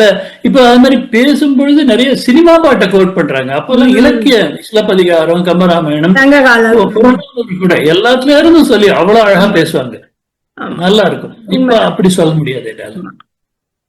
வெளிநாட்டு தமிழர் சமூகத்துல இலக்கிய ஆர்வத்தை, அவங்களுக்கு அறிவு வேற, அந்த ஆர்வத்தை வந்து நீங்க எப்படி அப்ப பாத்தீங்க? அப்பயும் சரி இப்பயும் சரி. அப்பவும் சரி இப்பவும் சரி. இப்ப பத்தி சொல்றேன். இப்ப சமீபத்துல எனக்கு அது பாக்குற வாய்ப்பு எப்ப கிடைச்சதுன்னா, உண்மையில அவங்கள மறுபடியும் ஒரு அதிசயமான விஷயம். அது என்னன்னாக்க, என்னோட சகோதரி பாகிரதி சேஷப்பன் விவேகானந்தர் டிராமா போட்டாங்க. ஆமா ஆமா. அந்த டிராமாவில நடித்த பல பேர் அப்போ பாஞ்சாலி சபதத்தில் நடித்தவர்கள். என்ன பார்த்தோம்னா பிடிச்சிட்டு கட்டி பிடிச்சு சொல்லாங்க, சார் 25 சில்வர் ஜூப்ளி, அது நீங்க வந்திருக்கீங்க, நான் மறுபடியும் அந்த நாடகத்தை போடணும், நீங்களே டைரக்ட் பண்ணணும், எங்களுக்கு நீங்க மறுபடியும் வசனம் சொல்லி கொடுக்கணும், எப்படி சொல்லி கொடுத்தீங்க சார் நீங்க அப்படின்ட்டு வந்து அவ்வளவு ஆர்வமா பேசினாங்க அவங்க எல்லாம். சோ அவங்க இருக்காங்க இன்னமும் எல்லாமே அதே மாதிரி. ஆனா கண்டிப்பா என்னன்னா, ஒரு சின்ன தொலைவு நிறைய நாடகம் முந்தைய விட நடக்குது. அப்ப ஒரு நாடகம் நடக்கும், இந்த பேரியாவிலே பார்த்தாக்க ஏதோ ஒரு துப்பறிய நாடகம், ஒரு நகைச்சுவை நாடகம், ஒரு குடும்ப நாடகம் ஹூஸ்டன்ல இருக்கவே இருக்கு. டாக்டர் சாரநாதன் அந்த பல இடங்களையும் நடந்துட்டே தான் இருக்கு. அதான் ஆர்வம் இருக்கு, நடிக்க ஆர்வம் இருக்கு.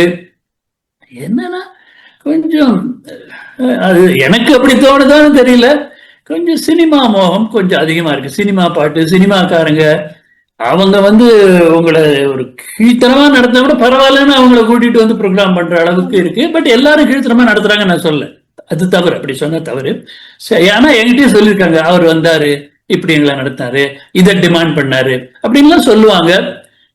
இருக்கலாம், நமக்கு தெரியும். ஆனா இவர்களுடைய அங்க இருக்கிற தமிழர்களுடைய ஆர்வம் பாத்தீங்கன்னா, இப்ப அட்லாண்டாலாம் பாத்தீங்கன்னா எவ்வளவு புக் வெளியிடுறாங்க, புத்தகம் படிக்கிறதுக்கான ஆர்வத்தை எவ்வளவு தூண்டி விடுறாங்க. ஆர்வத்தை தூண்டி விடுறதுனால வருதான்னு எனக்கு தெரியாது, அட்லீஸ்ட் செய்யறாங்களே ஆமா அப்படிங்கிற ஒரு சந்தோஷம் நமக்கு இருக்கு. ஏன்னா முந்தைய விட இப்ப எங்கேயுமே தமிழ்நாட்டிலுமே கூட ஏன் அங்க எங்கேயுமே புத்தகம் படிப்பது குறைந்து விட்டது. ஆமா நிச்சயமா அதுதான் உண்மை. ஆமா. ம். அது அப்ப அதுக்கேற்றபடி digitization அறிவின் விசாலம். இப்ப நாங்கெல்லாம் ஜேர்னலிசம் படிக்கும்போது you should be a master of one thing but you should know everything தான் சொல்லுவாங்க. நம்ம வந்து ஏதாவது ஒன்று கூர்மையா தெளிவா அழகா உள்ள போகணும், ஆனா உனக்கு தெரியாத விஷயம் இருக்கக்கூடாது. கிட்டத்தட்ட அவ்வளவு பரந்த அறிவு இருக்கணும். அப்படி அப்படி தெரிந்து கொண்டது இன்றைய வரைக்கும் எனக்கு சந்தோஷமா தான் இருக்கு. அது பயனுள்ளதுன்னு தான் நான் நினைக்கிறேன். பரந்த அறிவு என்னைக்குமே வேஸ்ட் கிடையாது, வெவ்வேறு இடங்கள்ல உபயோகப்படும் கூட. ஆமா ஆமா ஆனா இப்போ பெர்னார்ட் ஷா கேட்ட மாதிரி வாட் டாக்டர் ஆர் யூ அப்படின்னு கேட்டாராம். I am ENT what is that in நோஸ்னரா, oh right nostril or left nostril அப்படின்னு கேட்டாங்க. அவ்வளவு தூரம் ஸ்பெஷலைசேஷன் இன்னைக்கு ஆகிட்டு இருக்கு. ஸோ அப்படி எல்லாரும் ஸ்பெஷலைசேஷன் இதுல போனா இது மட்டும் தான் தெரியும் அப்படின்னு இருக்காங்க. அப்படி இல்லாம கொஞ்சம் வெளியே தெரிஞ்சுக்கலாம். அப்புறம் முக்கியமான கேள்வி, தென்றல் இதழோட எப்படி அணைஞ்சிங்க? அந்த தடவை வந்தப்பவே நம்ம டாக்டர் ஜார்ஜ் ஹார்ட்னு பெர்க்லில தமிழ் சேர் அவர் தான், ஃபர்ஸ்ட் தமிழ் சேர் அவர் தான். அவருடைய துணைவியாரும் கூட கௌசல்யா ஹார்ட், அவங்களும் தமிழ் துறையில இருக்கிறவங்க தான், தமிழ் துறையில தான் இருந்தாங்க. அப்போ நாங்க அங்க போயிருந்ததுனால சிகே நான் வந்து இன்னும் தென்றல்ல இணையல, 2003 தான் இணைஞ்சேன், 2002 நான் சொல்றேன். அப்ப சொன்னாரு நீங்க வாங்க நம்ம போய் இவரை இன்டர்வியூ பண்ணலாம் அப்படின்னு சொன்னேன். சிகே வீட்டுக்கு போயிருந்தேன் நான், பப்ளிஷர். அப்ப நான், மணிவண்ணன், சிகே 3 பேருமே பெர்க்லிக்கு போனோம், காலேஜுக்கும் போனோம், அவங்க வீட்டுக்கும் போனோம். அப்புறம் இன்டர்வியூ பண்ணோம், ஜார்ஜ் ஹார்ட் இன்டர்வியூ. ஏன்னா அவர் அந்த சமயத்துல மிக நன்றாக எதனால் அறியப்பட்டிருந்தார்னு சொன்னா, தமிழை கிளாசிக்கல் லாங்குவேஜ் அறிவிக்கணும் அப்படிங்கிற டிமாண்ட் வச்சவர் அவர் தான் முதல்ல, செவ்வியல் மொழியாக. சோ ஒரு கிரீக் மாதிரி இந்த மாதிரி கிளாசிக்கல் லாங்குவேஜஸ் இருக்கு, சான்ஸ்கிரிட் மாதிரி, அதுக்கு இணையானது தமிழ் மொழி, அதுக்கு 3000 ஆண்டு பாரம்பரியம் இருக்கு, அதுக்கு இந்தந்த இலக்கணம் இருக்கு, இலக்கியங்கள் இருக்கு சான்றாக, அது வந்து எதுல இருந்தும் பெறப்பட்ட மொழி அல்ல அப்படிங்கறதெல்லாம் சொல்லி அவர் டிமாண்ட் பண்ணாரு. அதுக்கு ஏற்றுக்கொண்டு அது அப்போ இருந்த தமிழக அரசு மத்திய அரசு கிட்ட கோரிக்கை வைத்து அது ஒப்புக்கொள்ளப்பட்டது. அப்பதான் it was declared as a classical language. அதனால நிறைய பேருக்கு ஜார்ஜ் ஹார்ட் பத்தி தெரிஞ்சிருந்தது. அந்த சமயத்தில் நிறைய பரவலாக he was in the public I. So நம்ம அவரை போய் இன்டர்வியூ பண்ணினோம். ரொம்ப நல்லா இருந்தது, ரொம்ப சுயானது. ஏன்னா ஒரு பக்கம் அப்படின்னா இந்த பக்கம் கொஞ்சம் ரமண மகர்ஷி அதெல்லாம் தெரிஞ்சு வச்சிருந்தாரு. ரொம்ப ஆன்லைன் பத்திரிகை துறையில வந்து தென்றல் வந்து ஒரு வேறுபட்டது அப்படின்னு நீங்க நினைக்கிறீங்களா? கண்டிப்பா கண்டிப்பா. ஏன்னு சொன்னா அத 2 வகையா பார்க்கலாம். நீங்க பிடிச்சிருக்கா பிடிக்கலையாங்கிறத வச்சு. என்னன்னாக்க we are sort of conservative. நீங்க பாத்தீங்கன்னா ரொம்ப கவர்ச்சி அம்சங்கள், ஈவன் சினிமா விஷயங்களே போட்டப்ப கூட படங்கள்லாம் ஒன்றும் அந்த மாதிரி இதுவா இருக்காது, கவர்ச்சி படம் போட மாட்டோம். துணுக்கா ஒரு பக்கம் சினிமாவுக்கு ஒதுக்கி இருந்தோம், கொஞ்ச நாள் கொஞ்சம் ஜோதிடத்துக்கும் ஒதுக்கி இருந்தோம், அதெல்லாம் இருந்தது. இருந்த போதும் கூட அதுலயுமே எடுத்துட்டோம். ஸோ அந்த மாதிரி அம்சங்கள் இல்லாமல் பொலிட்டிக்கலோ அல்லது இந்த கிசுன்னு சொல்றாங்க பாருங்க, rumours, we don't thrive on that. We don't want to plant anything that is just rumored without fact. So we thought we will tell repeatedly good things. நல்லதையே சொல்லி நல்லதையே திரும்ப திரும்ப பேசி நல்லதே நினைக்க வைப்பேன். இவங்க சிறுகதை தேர்வு கூட பாத்தீங்கன்னாக்க ஒரு பயங்கர டிராஜிக் எண்டிங் இருந்ததுன்னு வச்சுக்கோங்களேன். ஒரு விஷயமே இல்லாம கதாநாயகனை கொண்டிருப்பாங்க கடைசியில. நிறைய கதைகளை முடிக்க தெரியாமன்னு கூட சொல்லலாம் சில சமயம். அந்த மாதிரி கதைகளை போட மாட்டோம். ஏன்னா நம்ம எதை பாக்குறோமோ எதை படிக்கிறோமோ அது நம்மளை கொஞ்சம் உயர்த்த வேண்டும் அப்படிங்கிற எண்ணம் எனக்கு, சிகேக்கு, எல்லாருக்குமே இருந்தது. அதுல involve all the people, we all thought that this should benefit the person who reads it. அப்படி இருந்தா அதை போடணும். அவரை வழி தவறியோ மாத்தியோ அல்லது துக்கத்தில் ஆழ்த்தியோ அல்லது தவறான கருத்துக்களை புகழ்த்தியோ, அதே நேரத்தில் we were not against any modern ideas. For example இப்ப பாத்தீங்கன்னா இந்த ஜெண்டர் இவ்வளவு பேசுறோம் இன்னைக்கு நாம, அப்பவே நாம ஜெண்டர் வெவ்வேறு ஜெண்டர், அந்த அதர் ஜெண்டர் சொல்ற பாருங்க, other than man and woman, அந்த ஜெண்டர் பீப்புளை இன்டர்வியூ பண்ணி போட்டிருக்கோம். அது சம்பந்தமான கதைகளை போட்டிருக்கோம். ஏன்னா நம்முடைய ஐடியா என்னன்னா இருக்குங்கிறத ஒத்துக்கணும், அதுல சந்தேகமே கிடையாது. ஆனால்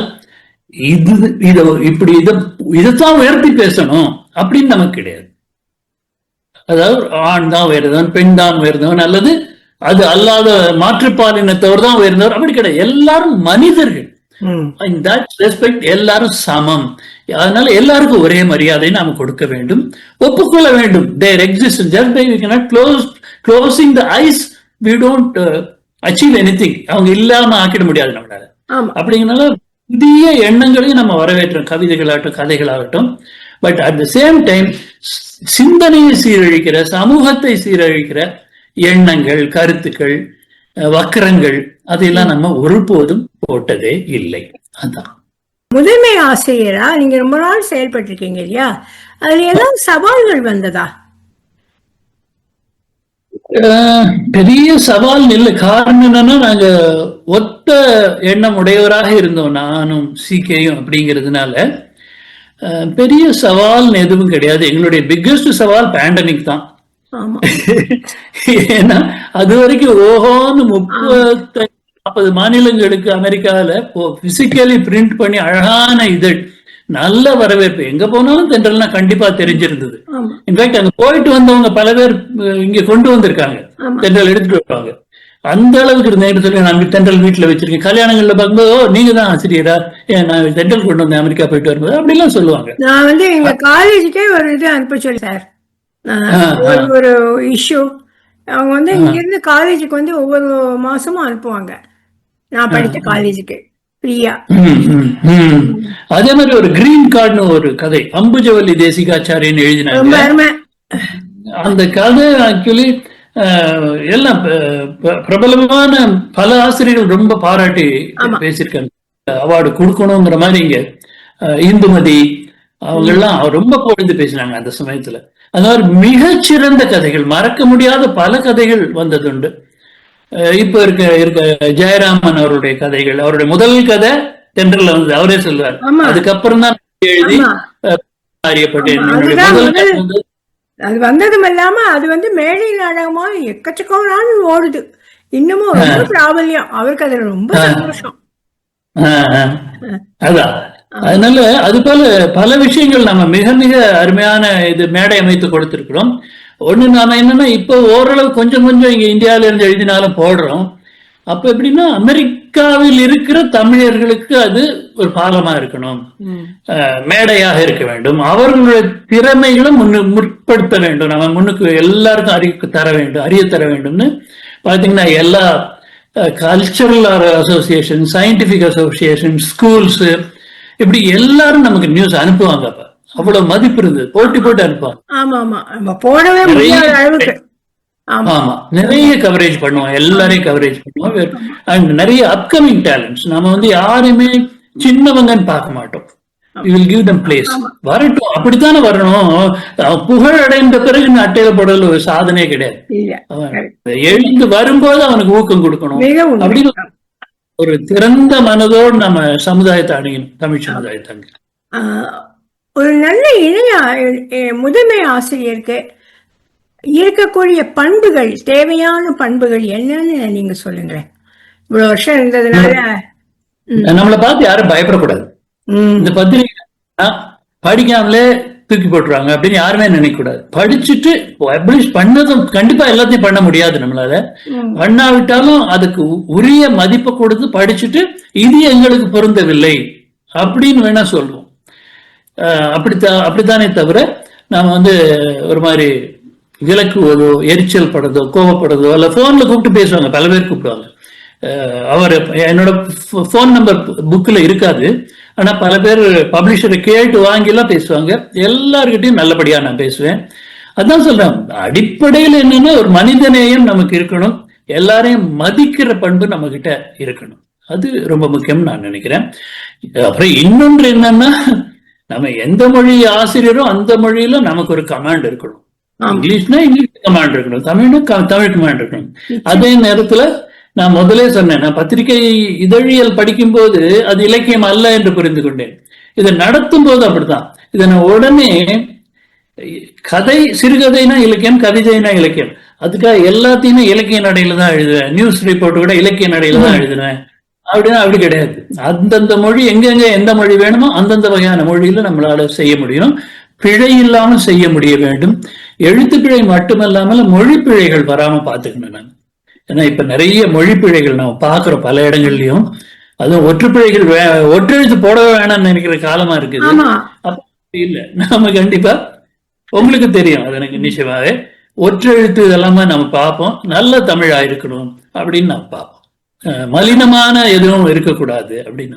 ரமண சரிதம், புத்தம் சரணம், சீக்கிய மதம் இதெல்லாம் எழுதும்போது உங்களை ஈர்த்த எண்ணங்கள் யாவை? ஏன் அந்த புக்கெல்லாம் எழுதணும்னு உங்களுக்கு தோணுச்சு? அது ஒரு வகையில பார்த்தா என்னுடைய சாய்ஸ்ன்னு சொல்ல முடியாது. நான் வந்து அது ஒரு இயற்கையாகவே அமைந்ததுன்னு தான் நான் சொல்லணும். நான் உண்மையை சொல்றேன், சிறிது காலம் நான் கடவுளை நம்பாதவனாக இருந்தேன். மறுப்பாளன் அல்ல, இருந்தா தெரியட்டும், நாம எதுக்கு எல்லாத்துக்கும் கடவுள் கடவுள்னு சொல்லணும் அப்படிங்கிற எண்ணத்துல இருந்தேன். அது மாறுவதற்கு ஒரு மகானின் தொடர்பினால எனக்கு மாற்றம் அடைந்தது. என்னுடைய வாழ்க்கையில வந்து குறுக்கிட்டு எனக்கு உண்மையை அறிவுறுத்தினார். அந்த கதைக்குள்ள இப்ப போக விரும்பல. அப்போ நானும் ஹரிகிருஷ்ணனும் ஒரு தடவை ரமணாசிரமம் போயிட்டு வரலாமே, அப்பதான் நான் கொஞ்சம் கொஞ்சமா இங்க வந்துகிட்டு இருக்கேன். அக்னாஸ்டிக் அப்படிங்கிறது வந்து பிலீவர் சைடுக்கு கொஞ்சம் மெதுவா வந்துட்டு இருக்கிற சமயம் வந்து அவர் என்ன கூப்பிட்டார், வாங்க நம்ம 2 பேர் போயிட்டு வரலாம். நாங்க 2 பேரும் போய் ஒரு 3 நாள் அங்க இருந்துட்டு ரொம்ப சந்தோஷமா கழிச்சுட்டு வீட்டுக்கு வந்து இறங்குறேன். வந்து இறங்கின உடனே கிழக்கு பதிப்பகத்துல இருந்து பா. ராகவன் கூப்பிட்டாரு. கூப்பிட்டு நீங்க மகாபெரிவா மேல ஒரு புக் எழுதி தர முடியுமா அப்படின்னு கேட்டாரு. நான் சொன்னேன், தரலாம், எழுதுவேன். ஆனா எனக்கு வந்து மகா பெரியவர் பத்தி ரொம்ப தெரியும்னு நான் சொல்ல மாட்டேன். இப்ப எனி நூலாசிரியர் என்ன பண்ணுவாரு, நிறைய புத்தகங்களை படித்து எழுதுவார், அப்படி எழுது. எனக்கு பிரிஜுடிஸ் வெறுப்புன்னு கிடையாது, பெரிய ஈடுபாடும் இன்றைக்கு இல்லை அப்படின்னு சொல்லிட்டேன் உண்மையை. அப்ப ரமணர் மேல எழுதுறீங்களான்னாரு. பாருங்க, நான் அன்னைக்கு தான் ரமணர்கிட்ட இருந்து வந்திருக்கேன், ரமணாசிரமத்துல இருந்து வந்திருக்கேன், 3 நாள் அங்க இருந்திருக்கேன். அப்போ என் மனதுல ரமணர் கொஞ்சம் ஆழ பதிஞ்சிட்டார் அந்த சமயத்துல. அப்போ உடனே சரின்ட்டேன், நான் ரொம்ப சந்தோஷமா சரின்னு சொல்லிட்டேன். அதுவும் அந்த தடவை போயிட்டு வரப்ப கொஞ்சம் புக், நம்ம தான் எப்பவுமே நூல் தானே, புத்தகம் தான் பைத்தியம். அதனால புத்தகம் நிறைய வாங்கிட்டு வந்தேன். பட் அது போதாது, ஒரு நூல் எழுதணும்னா இன்னும் நிறைய வாங்கி ஆழமா தத்துவங்களை படித்து எழுதினேன். அப்ப என்ன பண்ணார்னா, தத்துவ ஞானிகள் வரிசையில் 1 அப்படின்னு போட்டார் மேல. ரமணாச்சாரிய புக் மேல பாத்தீங்கன்னா இருக்கும். அவர் சொன்னார், நீங்க ஒரு சீரீஸ் ஆஃப் புக்ஸ் எனக்கு கொடுங்க, எல்லாரை பத்தி எழுதுங்க அப்படின்னு சரின்ட்டு. அடுத்தாப்புல சீக்கிய மதம், புத்தர் தான் நெக்ஸ்ட். அப்ப புத்தம் சரணம் எழுதினேன். அதுலயும் அதான் புத்தரோட பேலன்ஸ். இப்படி ரமணர் எப்படியோ அதே போல புத்தரோட டோட்டல் ஈக்வானிமிட்டி ஆஃப் மைண்ட் நம்மள அப்படியே அசத்திடும். எப்படி இருந்தார், அப்படி இருந்தாரே அப்படின்னு. காந்தியை பத்தி மார்க் ட்வைன் சொன்னதா சொல்லுவாங்க, that such a man walked the earth, the future world will not believe me. அது போல இப்பதான் வாழ்ந்தார்கள், நம்மளால அப்படி நம்பவே முடியாது. அப்படி இருக்கும் அவங்க வாழ்க்கை சரிதங்களை படிக்கும் பொழுது. அப்ப புத்தரும் அதெல்லாமே என்னன்னா என்னத்தான் பக்குவப்படுத்தியது. நான் எழுத்தாளருங்கிறத விட அதை கற்றேன், அது எனக்கு பாடம் கற்பித்தது. இந்த அவங்கள பத்தி படிச்சேன்னா ஒரு நூலை படிச்சு ஒரு புத்தகம் எழுத முடியாது. ஒரு 30-40 நூல்களை படிச்சு அதுக்கு நோட்ஸ் எடுத்து எதெல்லாம் நம்ம நூல்ல வரணும்னு. ஏன்னா ஒரு பா. ராகவன் எனக்கு கொடுத்த ஒரு பிரீஃப் என்னன்னா, ஒரு 10ஆம் கிளாஸ் பையன் படிச்சாலும் அவனுக்கு புரியணும். நீங்க பெருசா எழுதாதீங்க, அப்படி எழுத நிறைய பேர் இருக்காங்க. கதையே எளிமையா சொல்லுங்க, தத்துவத்தையும் எளிமையா சொல்லுங்க, யாரு படிச்சாலும். அதுதான் இன்னமும் நான் காம்ப்ளிமெண்டா நினைக்கிறது. அந்த எழுதி முடிச்சு ரமணாச்சாரியத்தை அனுப்பினேன். அவர் சொன்னாரு, நான் வந்துருச்சுன்னு பார்த்தேன், சரி எப்படி இருக்குன்னு புரட்டலான்னு 7 மணிக்கு தொடங்கினேன். நான் 9 மணிக்கு படிச்சு முடிச்சுட்டு தான் வச்சேன். இப்படி எழுத முடியுமா அப்படின்னு நினைச்சேன். எழுதிருந்தீங்க, எல்லாத்தையும் கவர் பண்ணிட்டீங்க, உடனே this is going for publishing அப்படின்னாரு. அதை எடுத்து புத்தம் சரணம், அதுவும் நல்ல பெயரை பெற்று தந்தது. ஐ திங்க் பொன்னவைக்கோ யாரோ ஒருத்தர் கூப்பிட்டு கூட பத்ரிகிட்ட சொன்னாராம், ஒரு மாதிரி பீரியாடிக்கல் புக். ஏன்னா புத்தருங்கிறது அந்த கால பீரியட்ல ஒருத்தர் எழுதணும்னா எப்படி எழுதணும்னு இந்த புத்தம் சரணம் பார்த்து கத்துக்கணும் அப்படின்னு சொல்லிட்டு அப்படின்னு பத்ரி என்கிட்ட சொன்னாரு. அந்த மாதிரி அதெல்லாம் நல்ல பெயரை எனக்கு பெற்றுக் கொடுத்தனேன். அடுத்து சீக்கிய மதம் எழுதினேன். அது மாதிரி எல்லாமே ஒரு நமக்கு நாம் பண்படுகிறோம். ஒவ்வொரு பெரிய மகானை பற்றி எழுதும் போதும் நாம் பண்படுகிறோம். அதுதான் உண்மை. எழுத்து, தொழில், குடும்பம் இதை எப்படி நீங்க ஒரு சமநிலைக்கு கொண்டு வந்து முடியும்? எப்படி என்ன மாதிரி பண்ணுவீங்க? ரொம்ப கஷ்டம்னா கஷ்டம்.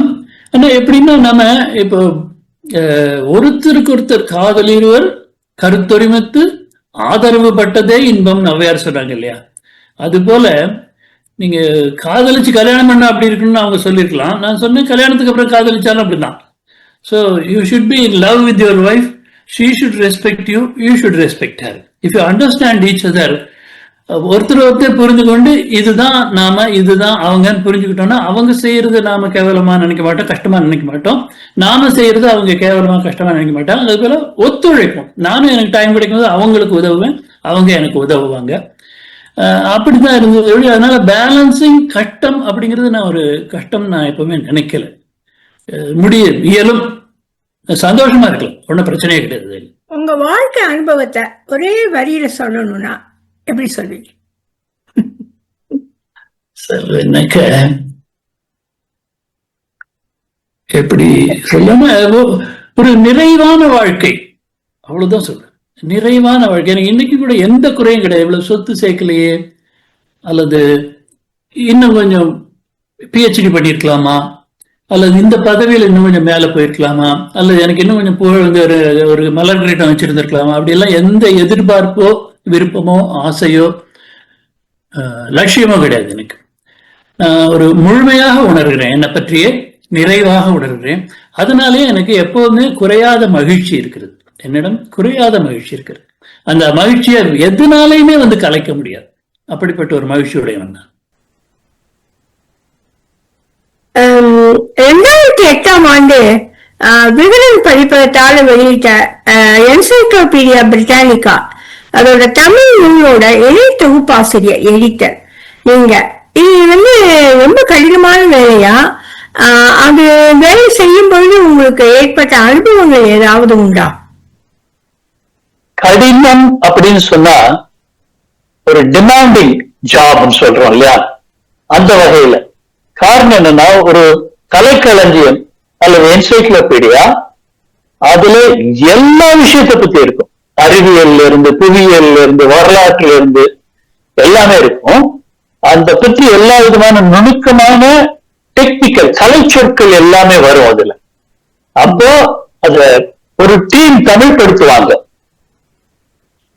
ஆனா நாம என்ன பண்ணணும், கடைசியா நம்ம ஃபைனல் ஸ்டெப்புக்கு முந்தின ஸ்டெப் நாம இணை தொகுப்பாசிரியர் அப்படிங்கிறது.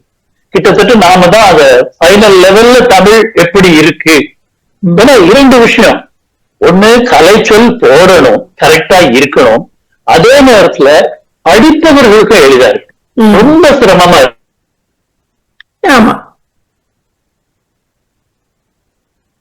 ஒண்ணு பல்துறை அறிவு, இன்னொன்று மொழி ஆளுமை, ஆங்கிலம் தமிழ் இரண்டிலும். சோ அப்படி இருந்தது. அப்படிங்கிற காரணமாக நமக்கு அந்த வாய்ப்பு கிடைச்சதுன்னு சொல்லலாம். அதே நேரத்துல ரொம்ப நல்லா போச்சு, ரொம்ப மகிழ்ச்சியாகவும் இருந்தது நமக்கு இந்த மாதிரி ஒரு வாய்ப்பு கிடைச்சது. அப்படின்னா இன்டர்நேஷனல் லெவல்ல என்சைக்ளோபீடியா பிரிட்டானிகா அப்படிங்கிறது ஒரு பெரிய விஷயம். அது தமிழ்ல கொண்டு வரும் பொழுது அதுல நாம ஒரு பங்களித்தோம் அப்படிங்கிற மகிழ்ச்சி நிச்சயமா இருந்தது. ஹரிகிருஷ்ணன் பங்கெடுத்தாங்களோ? நாங்க இரண்டு பேருமே இணை தொகுப்பாசிரியர்களா இருந்தோம். சுதா சேஷன் அவர்கள் தொகுப்பாசிரியர், சீஃப் தலைமை. ஆமா. அப்புறம் ஒரு முக்கியமான கேள்வி, நீங்க அடிக்கடி சொல்வீங்க, இலக்கிய உலகில உங்க மீது பெரும் தாக்கம் ஏற்படுத்திய பேராசிரியர் நாகநந்தி பற்றி சொல்லுங்கள். அவர் ஆஸ்திரேலியா அவருக்கு கொஞ்சம் சுகவீனமாயி அவர் இறந்தாருங்கிறது எனக்கு தெரியும். பட் அவர் வாழும்போது அவரை பத்தி எனக்கு ரொம்ப தெரியாது. அவருடன் என்னுடைய முதல் பரிச்சயம் எப்ப ஆச்சுன்னா, அந்த நான் சொன்ன பாத்தீங்களா 75, 76 1975, 76 ஜேர்னலிசம் படிக்கும் பொழுது நாங்க மீனம்பாக்கத்துல இருந்தா அவங்க நங்கநல்லூர் இருந்தாங்க சென்னையில. அப்போ நங்கநல்லூர் பகுதியில திருக்குறள் வகுப்பு அவர் நடத்த தொடங்கினார். நாம என்ன நினைக்கிறோம், திருக்குறள் வகுப்புனா வழக்கம் போல முதல்ல எழுத்தெல்லாம் அப்படின்னு சொல்லி ஒண்ணு சொல்லிடுவாங்க அப்படின்னு. அங்க போய் உட்கார்ந்தேன். அவருடைய மொழி ஆளுமை நம்பர் 1. முதல்ல எப்படி பேசுறார் அவ்வளவு கச்சிதமா இருக்கும். ஒரு வார்த்தை எக்ஸ்ட்ராவோ கம்மியாவோ இருக்காது. அவரு பேசுற சென்டென்ஸ நீங்க மாத்தி எழுதவே முடியாது, அவ்வளவு செறிவா இருக்கும். ஒண்ணு. இன்னொன்னு, அந்த அன்னைக்கு கிட்டத்தட்ட 1.5 மணி நேரம் அந்த திருக்குறள், முதல் திருக்குறள் அகர முதல எழுத்தெல்லாம் ஆதி பகவன் முதற்றே உலகு அப்படிங்கறத விளக்கி பேசுறாரு. அப்பதான் தோண்ட தோண்ட தோண்ட தோட ஒரு புதையல் மாதிரி அதுல இருந்து கருத்துக்கள் வந்து கொண்டே இருக்கின்றன. அதே சமயத்துல அதுக்கு இலக்கணம் சொல்லி, இந்த இலக்கணத்தினால அதன் பொருள் எப்படி வருகிறது, மாறுபடுகிறது, இது இப்படி இந்த இலக்கணம் இப்படி இருந்தா அது எப்படி மாறி இருக்கும், இப்ப எப்படி இருக்கு பாருங்க அப்படின்னு அதெல்லாம் சொல்லும் போது, ஓ இப்படி ஒரு அணுகுமுறை இருக்கிறது. மொத்தமாக எனக்கு புரிய வந்தது. அதுதான் நம்ம எல்லாரும் நினைச்சுக்கிறோம், யாரு வேணா ஒரு உரை எழுதிடலாம், அல்லது ஒரு திருக்குறள் ஒரு அதிகார 10 குறள் எடுத்து 1 மணி நேரம் பேசிடலான்னு. சொல் சாதுரியம் மட்டும் இருந்தா போதாது, கெட்டிக்காரத்தனம். அந்த நுண்மான் நுழைப்புலம் அப்படின்னு தமிழ்ல ஒரு வார்த்தை ரொம்ப அழகா உண்டு. அந்த கீன் ஷார்ப் இன்டெலெக்ட், அது அங்க பார்த்தேன் நான். அதுல உங்களை இம்ப்ரெஸ் பண்ணணும் அப்படிங்கிறதுக்கு அவர் எதுவுமே சொல்ல மாட்டார். அவர் சொல்வது கருத்து அங்க அப்படி இருக்கு, நீங்க புரிஞ்சுக்கணுங்கிறதுக்காக நான் சொல்லுவேன். அசந்து போயிட்டேன் நான். ஆனா ஒவ்வொரு வகுப்புகள் முடியறதுக்குள்ளே நான் வேலை கிடைச்சு வெளியூர் போயிட்டேன். எனக்கு ரொம்ப ரொம்ப வருத்தமா இருந்தது. நான் சொன்னேன் பாருங்க, 77 நான் போனேன். அந்த மாதிரி போயிட்டு மறுபடியும் 1991 திரும்ப சென்னைக்கு வந்தேன். மறுபடியும் தொடர்பு ஏற்பட்டது. மறுபடியும் திருக்குறள் வகுப்பு நடந்துறேன். அங்க போனேன். பாஞ்சாலி சபதம் வகுப்பு. அது ஒரு நாள் அதை பற்றி சிறப்புரையாற்றினார். முழுவதும் வகுப்புங்கிறத விட இம்பார்ட்டன்ட் விஷயங்களை எடுத்து சிறப்புரையாற்றினார். அப்படி பிரமிக்கத்தக்கதா இருந்தது. இப்போ ஒரு பாத்தீங்கன்னா, இவர் ராஜசூயாக செய்கிறார் தர்மர். அதுல என்னெல்லாம் காட்டு வாழ் மக்கள் கொண்டிருந்தாங்க, தேன் கொண்டிருந்தார், மீன் கொண்டு இருக்கும். அதுல பார்த்து ஒரு இடத்துல சொல்லுவாங்க, கடலியின் தோல் கணர்ந்தார் அப்படின்னு. கடலியின் தோல் உணர்ந்தார். அதுல என்ன வாழப்பழம் பழம் கொலைகளையே கொண்டு வந்து ராஜாஜி யாகத்தை கொடுப்பாங்களா? தோல் கொண்டு வந்தாருன்னா என்ன, பாரதி என்ன போட்டிருக்கான் அப்படின்னு நாங்க யோசிக்கிறோம். கொலை 4 வாய் உணர்ந்தார் அப்படின்னு இருக்கும். 4 வாய்னா என்ன, இப்படி ஒவ்வொன்னு சிந்திக்க வைக்கும். நம்ம இது பெரிய நாம என்ன பண்ணுவோம் தெரியுமா, நம்முடைய மிஸ்டேக்கே எங்க இருக்குன்னா, ஒரு இலக்கியத்தை படிக்கும்போது அந்த சூழல் ஆழ்ந்து அப்படியே போயிடுவோம். தனித்தனி வார்த்தைகளை மிகச்சிறப்பா நுணுகி கவனிக்காம, அவர் அப்படி இல்லை, ஒரு வார்த்தையும் விட மாட்டார். கரெக்டா எடுத்து சொல்லுவார், எங்க பொருள் இருக்கிறதுன்னு சொல்லுவார். அப்ப சொல்லுவாரு, கடலி என்பது ஒரு சிறு வகை காட்டு விலங்கினம். காட்டுல இருக்கான், அது ஒரு வகை சிறிய விலங்கினம் காட்டுல இருக்கிறது. அதனுடைய தோல் கொண்டு வந்து கொடுத்துருவாங்க ராஜசூய. அதே மாதிரி கொலை 4 வாய் கொண்டிருந்தாருன்னா என்னன்னா, 4 வாய்னா 4 வாய் இல்ல, 4 தொங்குதல். இப்ப கூட திருநெல்வேலி பக்கம் பாத்தீங்கன்னா சொல்லுவாங்க, தற்கொலை பண்ணிட்டான் தூக்கு போட்டுன்னா அவன் நாண்டுகிட்டு செத்தான். நாண்டுகிட்டுன்னா கழுத்துல தொங்கி. அப்ப 4 தொங்குதல்னு அர்த்தம். 4 வாய் அப்படின்னா தொங்குகிற வாய் எதுக்கு இருக்கு, யானைக்கு இருக்கு, தும்பிக்கை இருக்கு. அப்ப கொலை 4 வாய், அப்படி பெரிய கொலை பாத செய்யற மாதிரி பெரிய பெரிய யானைகளை கொண்டு வந்தார் அப்படின்னு. இப்படி அவர் சொல்லும் பொழுது ஒவ்வொரு வார்த்தையும் பிரமிப்பா இருக்கும். கேட்டு கேட்டு அசந்து போயிடுவோம். ஆனா அதுல வெறும் பிரமிப்பு மட்டும் இல்லாம நானும் ஹரிகிருஷ்ணா அவர்கிட்ட என்ன கத்துக்கிட்டோம்னா, அவர் ஒரு ரோல் மாடலா வைத்துக் கொண்டோம். நாமளும் ரொம்ப தெளிவா அவரே சொல்லுவாரு, தெளிவுறவே அறிந்திடுதல், தெளிவு தர மொழிந்திடுதல் அப்படின்னு பாரதி சொல்றாரு இல்லையா, சரஸ்வதி வணக்கம். அது போல நம்மளும் பேசினோம்னா முதல்ல நம்ம தெளிவா புரிஞ்சுக்கணும். ஒரு அரைகுறையா தெரிந்து கொண்டு நானும் பேசுறேன்னு போய் இறங்கியது உழைப்பு இருக்கு. நம்பர் 1. நம்பர் 2, நான் பேசுறது கம்யூனிகேஷன் அப்படிங்கிறதுக்கு இலக்கணம் என்ன? நான் பேசணும், நான் பேசினது நான் என்ன இன்டென்டோட சொல்றனோ அது அவருக்கு புரிய வேண்டும். நான் ஒண்ணு சொன்னா அவர் ஒண்ணு புரிந்து கொள்வதா இருந்தா அது கம்யூனிகேஷன் கிடையாது. அப்போ தெளிவு தர மொழிந்துடுதல். நான் புரிஞ்சுக்கிட்டு நான் புரிந்து கொண்டதை எதிராளி அப்படியே புரிந்து கொள்ளும்படியாக பேசுகிற திறனை நாம் வளர்த்துக் கொள்ள வேண்டும். அப்புறம் ஏதாவது ஒன்று தெரியலன்னா we should take the time to understand what it is before going public on it. எனக்கே புரியலப்பா, நான் அப்புறமா டிக்ஷனரி பார்த்து சொல்றேன், வேலைக்காகாது. It is not the rigour of study. ஒன்றை கற்பதின் ரிகர்னு ஒன்று இருக்கு பாருங்க, அதற்கான ஒரு அத்தியாவசிய தேவை. அந்த ரிகர் அவர்கிட்ட இருந்தது. அது அவர்கிட்ட நாங்க 2 பேரும் பிடிச்சுக்கிட்டோம், நானும் சரி ஹரிகிருஷ்ணனும் சரி. அப்போ அதனாலதான் அவரை நான் இன்னமும் கூட என்னை உருவாக்கிய ஆசான் சில மாதங்கள் அல்லது வாரங்கள் மட்டும்தான் அவரோட பழகிருக்கும். It is not very long period. ஏன்னா அது அதுக்குள்ள ஆஸ்திரேலியா போயிட்டாரு. ஆனா நானும் ஹரிகிருஷ்ணனும் எவ்வளவு தூரம் அவர் மேல கிட்டத்தட்ட ஒரு பக்தியே கொண்டிருந்தோம்னு சொன்னா, அவர் ஆஸ்திரேலியா போனப்ப ஏர்போர்ட்டுக்கு போனோம் நாங்க 2 பேருமே. அப்ப கடைசியா அவருக்குன்னு ஒரு சின்ன குழு 8 பேர் வந்திருந்தாங்க, எங்களை மாதிரி ஒரு அன்பர் குழு, தமிழ் இலக்கிய அன்பர் குழு. ஏன்னா அவர் உறவுத்தையும் சம்பாதித்துக் கொள்வார். ஏன்னாக்க உள்ளதை உள்ளபடி சொல்லுவார், பிராங்கா பட்டுன்னு உடச்சு சொல்லுவார். யாரும் சந்தோஷப்படுத்தணுங்கிறதுக்காக ஒப்பீனியன் சொல்ல மாட்டார். அதனால அவரை பிடிக்காதவர்களும் இருந்தார்கள், அது வேற விஷயம். அவர்தான் துரியோதனன் என்ற நாடகத்தை RS மனோகர் குழுவுக்கு எழுதி கொடுத்தவர். அவர்கள் நடித்தார்கள். நல்ல பிரபலமா இருந்த நாடகம் அது. அப்படி பல்கலை சிறுகதைகள், பல முத்திரை சிறுகதைகள் விகடனில் எழுதியிருக்கிறார். அதுவும் இருந்தது. அப்போ போற அன்னைக்கு ஆஸ்திரேலியாவுக்கு போகிற அன்றைக்கு நாங்க எல்லாம் போயிருக்கோம். அவர் போகும்போது சொல்கிறார், நான் நீண்ட நாள் வாழ வேண்டும் என்று நீங்கள் எல்லாம் பிரார்த்திக்காதீர்கள், இருக்கும் வரை பயனுள்ள வாழ்க்கை வாழ வேண்டும் என்று எனக்காக நீங்கள் பிரார்த்தனை செய்யுங்கள். என்ன வார்த்தை அவருக்கு? ஆக்சுவலி அவருக்கு முதல்ல ஒரு லங்ஸ் கொலாப்ஸ் ஆயிடுச்சு. ஒரு லங்ஸ்ல தான் உயிர் வாழ்ந்து கொண்டிருந்தார் ஆல்ரெடி. அதனால அவருக்கு இப்ப 2 மணி நேரம் 3 மணி நேரம் பேசினார்னா அப்புறம் அவருக்கு ஒரு 1/2 நாள் ரெஸ்ட் எடுக்கணும். ஏன்னா அந்த ஒரு லங் பவர்ல பேசுறாரு, பேசிடுவார். அதுக்கப்புறம் அப்படியே அவர் தளர்ந்து போய்விடார்.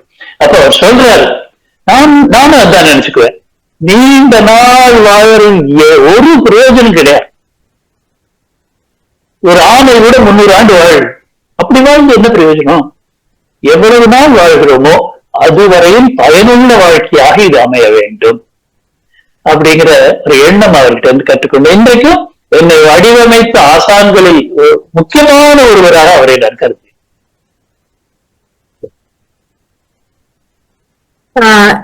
வந்து தமிழ் இலக்கியத்தை எப்படி மாற்றி இருக்குது அப்படின்னு நீங்க நினைக்கிறீங்க?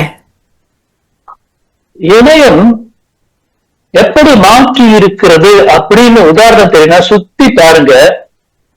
இன்னைக்கு விகடன் முந்தி மாதிரி இல்ல, குமுதன் முந்தி மாதிரி இல்ல, கல்கி காணாம போயிடுச்சு. இப்படி ஒவ்வொரு பத்திரிகை ஏதோ கொஞ்சம் இணையத்துல இயங்கிக் கொண்டிருக்கு. அவற்றுடைய வீச்சும் இல்ல, அதில் எழுதுகிறவர்களுடைய அந்த ஆதிக்கம் இன்றைக்கு ஒரு சான்று இல்லையோ யோசிச்சு பாருங்க.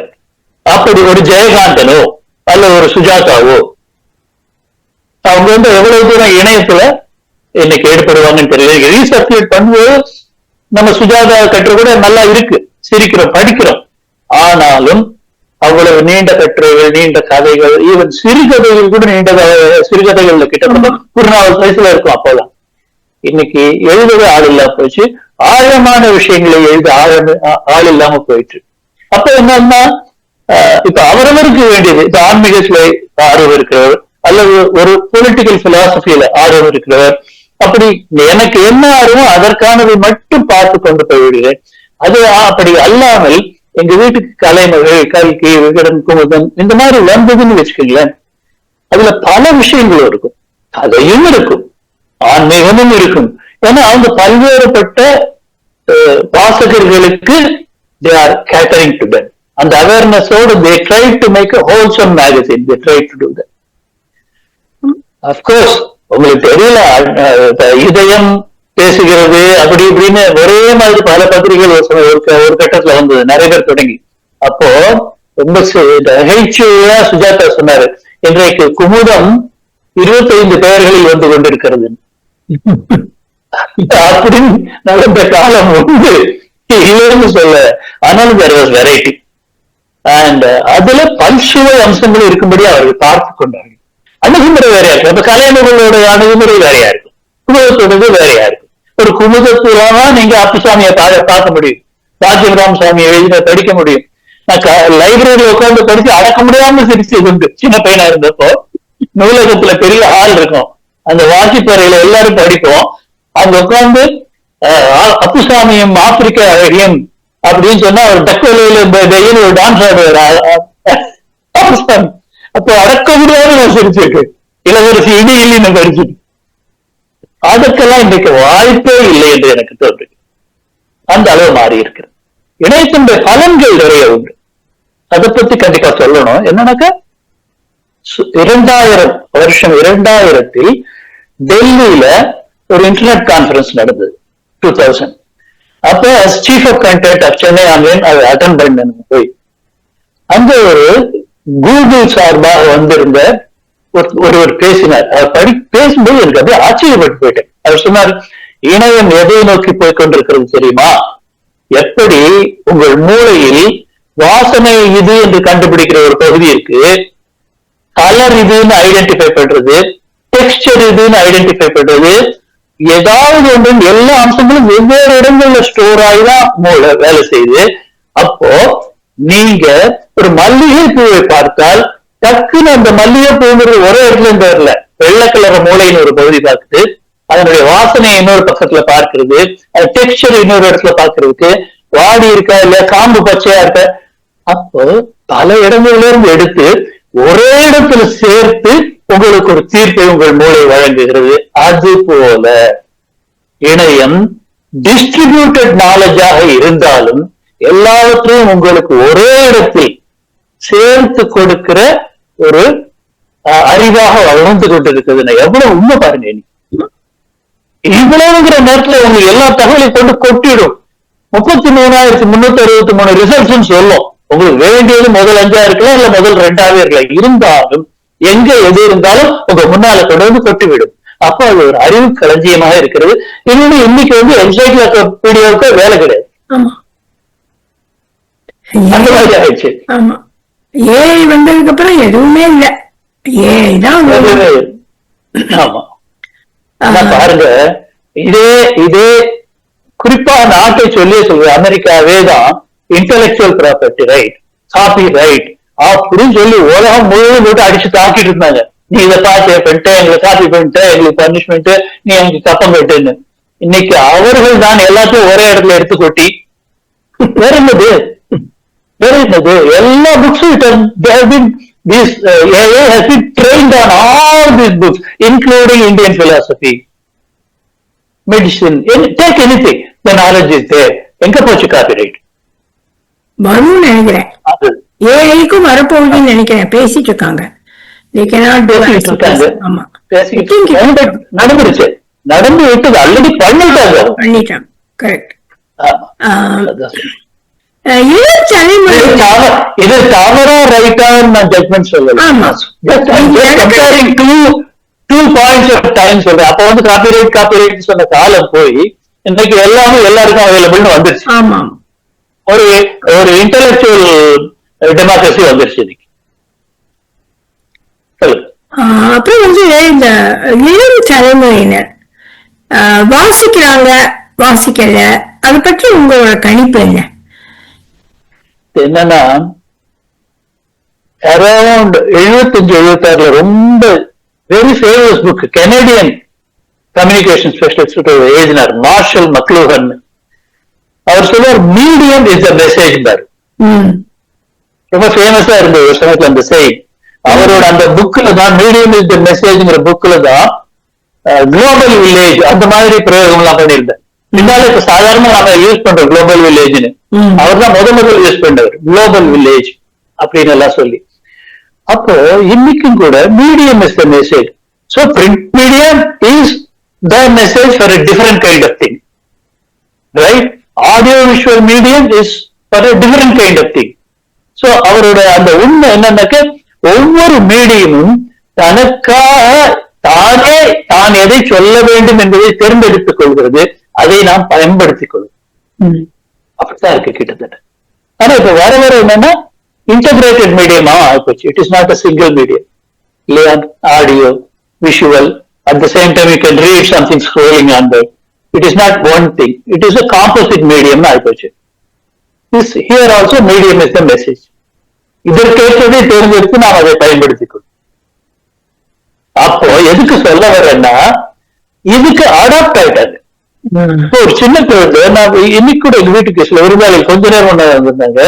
அவங்க தான் சொன்னாங்க, நாங்க ஒரு புதுசா ஒரு போனை வாங்கிட்டோம், ஒரு டாய் வாங்கிட்டோம், யூசர் கைடு எடுத்து படிச்சு என்ன எங்க இருக்கு எப்படி ஸ்டார்ட் பண்றது பேட்டரி போடலாம்னு யோசிச்சுட்டு இருக்கோம்.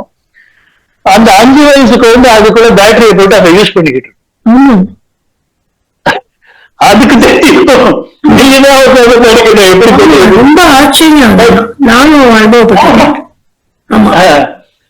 அப்போ the upcoming generation is very well adapted to the technology, whatever is coming up, இல்லையா? வேற நாம தான் இன்னும் தடவி கொண்டு இருக்கிறோம். அவங்களுக்கு மூளை அதிகமா இருக்கா, நமக்கு மூளை குறைவா இருக்கான்னு எனக்கு தெரியல. நாம மூளைன்னு பொதுவா சொல்லக்கூடாது. டெக்னிக்கல் பிரெயின் அவங்களுக்கு ரொம்ப டெக்னிக்கல் பிரெயின் தான் சொல்றேன். கண்டிப்பா. ஏன்னா வளரும் போதே அப்படி வளரல. இவங்க பிறக்கும் போதே குழந்தைக்கே என்ன பண்றாங்க, நிலாவை காட்டி சோறு ஊட்டல, போனை காட்டி சோறு ஊட்டுறாங்க. அப்போ நேச்சுரலி வளர்த்து சூழ்நிலை நிறைய மாற்றுது இல்லையா? அப்ப நான் சொன்ன மாதிரி இப்ப இருக்கிற இளைஞர்கள் இதுக்கு அடாப்ட் ஆயிட்டாங்க. அவங்கள போய் நீ என்ன மாதிரி இருடா அப்படின்னு சொல்றது அர்த்தமே கிடையாது. அவங்களாத்தான் இருப்பாங்க, அப்படித்தான் இருப்பாங்க. இன்னும் கொஞ்சம் டீப்பர் திங்ஸ் அந்த மாதிரி விஷயங்கள்லாம் படிக்கலாமோ, அவங்க தெரிஞ்சுக்கலாமோ. அவசரமா போய் கொஞ்சம் தெரிஞ்சுட்ட உடனே நாம ஒரு பிளாக் தொடங்கலாமா, இன்ஃபுளுசர் ஆயிட முடியுமா அப்படின்னு இறங்கிடுறாங்க டக்குன்னு. அப்படி இல்லாம இன்னும் கொஞ்சம் தேர்ச்சி அடைந்து எல்லாத்தையும் செய்யலாமோ. ஒரு சிலரை பார்த்தேன், எல்லாரும் அப்படி சொல்ல மாட்டேன். பல பேர் ரொம்ப சிறப்பா செய்றாங்க, இல்லவே இல்லைன்னு சொல்ல மாட்டேன். அப்படி இருக்கு. ஆனா வாய்ப்புகள் நிறைய இருக்கு. முந்தி பாத்தீங்கன்னா ஒரு உதாரணம் சொல்ல, ஒரு 4 பிரிண்ட் மேகசின் இருக்குன்னா இந்த 4 பிரிண்ட் மேகசின் உங்க கதையை திருப்பி அனுப்பிடுச்சுன்னு வச்சுக்கோங்க. நீ எழுத்தாளனாகவே ஆக முடியாது, அக்செப்ட் பண்ணலன்னு. நீங்க இந்த 4 மேகசின்ல பார்த்தோம்னா கிட்டத்தட்ட ஒரு 25-30 பேரை திருப்பி எழுதிட்டு இருப்பாங்க. மற்றவங்க உள்ள நுழையவே முடியாது. அப்ப there was room for patronage.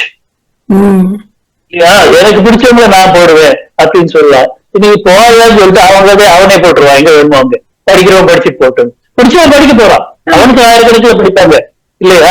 அவனோட விஷயம் படிக்கிறவங்க இருக்காங்க. But you cannot hide him anymore. இவனை பப்ளிஷ் பண்ண மாட்டேன் அப்படின்னு பேன் பண்ண முடியாது நம்மளால யாரையுமே. அப்ப அந்த மாதிரி அதுலயே ஒரு டெமோக்ரட்டைசேஷன் ஆயிடுச்சு. செல்ஃப் பப்ளிஷிங் நிறைய வந்துடுச்சு, எல்லாமே இருக்கு. அப்புறம் உங்களோட பிறந்தவங்க பத்தி எனக்கு தெரியும், அவங்க உங்களுக்கு ஒரு சிஸ்டர் இருக்காங்கன்னு. அப்புறம் உங்களோட குடும்பம், உங்கள் மனைவி, குழந்தைகள், உங்களை பத்தி சொல்லுங்க.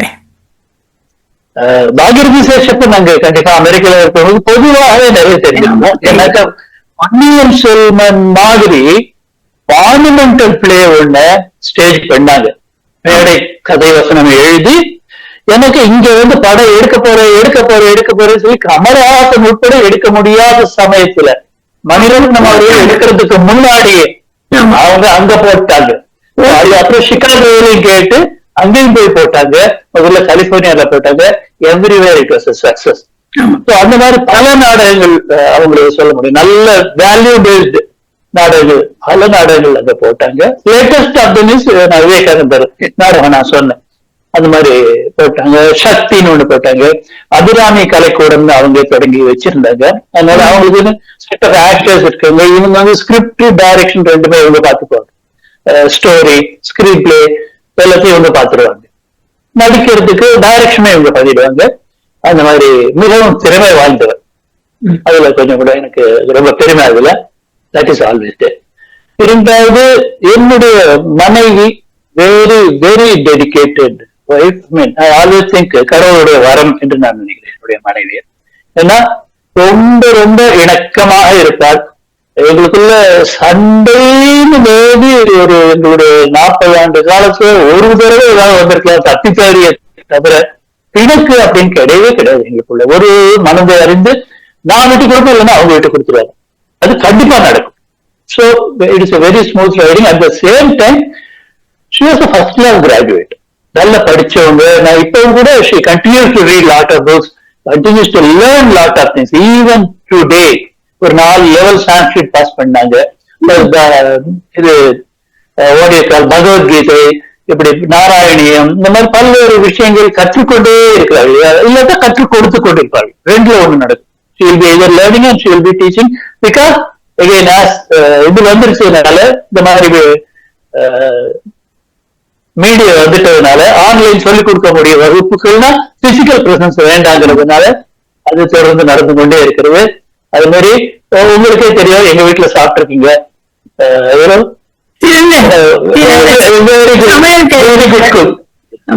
சமையல் கலைஞர். நாங்க டெல்லியில வேற இருந்தோமா, அதனால அந்த பஞ்சாபி குக்கிங் எங்க இருந்தாலும் இப்ப கேட்கவே வேண்டாம். யூடியூப்ல திருப்பி பார்த்தாச்சுன்னா போதும், உலகத்துல எந்த குக்கிங் எந்த குசின் வேணாலும் நீங்க சமைச்சிடலாம். அந்த மாதிரி இருக்கு. ஆமா. அப்புறம் என்னுடைய மகன் வந்து அட்லாண்டால இருக்காரு.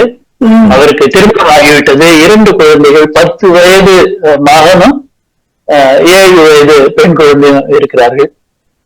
ரொம்ப மகிழ்ச்சியா அங்க இன்றைய வரைக்கும் போய்கொண்டிருக்கிறது. எல்லாருமே நல்லபடியா தான் இருக்கு. நான் நல்லா சொன்ன ஒரு வார்த்தை, உங்கள் வாழ்க்கையை இருந்தீங்கன்னா நிறைவான வாழ்க்கை, முழுமையான வாழ்க்கை, மகிழ்ச்சியான வாழ்க்கை. இன்னொன்னு வந்து இதெல்லாம் நம்ம சாய்ஸ். அதே சொல்றேன், எல்லாருக்கும் வருகிற சவால்கள் எங்களுக்கும் உண்டு, பிரச்சனைகள் உண்டு. நான் சொன்ன வேலை இல்லாம இருந்திருக்கேன் பல வருஷம், அதெல்லாம் உண்டு. ஆனா சொல்றாங்க பார்த்தீங்களா, பெயின் இஸ் மேண்டட்டரி. அமெரிக்கா பாஷை சொன்னா mandatory, okay, but suffering is optional. We can choose whether to suffer or not. It is a choice. So I choose not to suffer and enjoy pain and pleasure, taking them as natural. அதனால வாழ்க்கை முழுமையாக நிறைவாக இருக்கிறது என்று நம்புகிறேன். எனக்கு மிகவும் கடவுள் நம்பிக்கை உண்டு. ஆகவே கடவுளின் கருணை இருப்பதாக நான் நம்புகிறேன். எல்லாம் சேர்ந்து இந்த வாழ்க்கையை நன்றாக அமைத்துக் கொண்டிருக்கின்றன.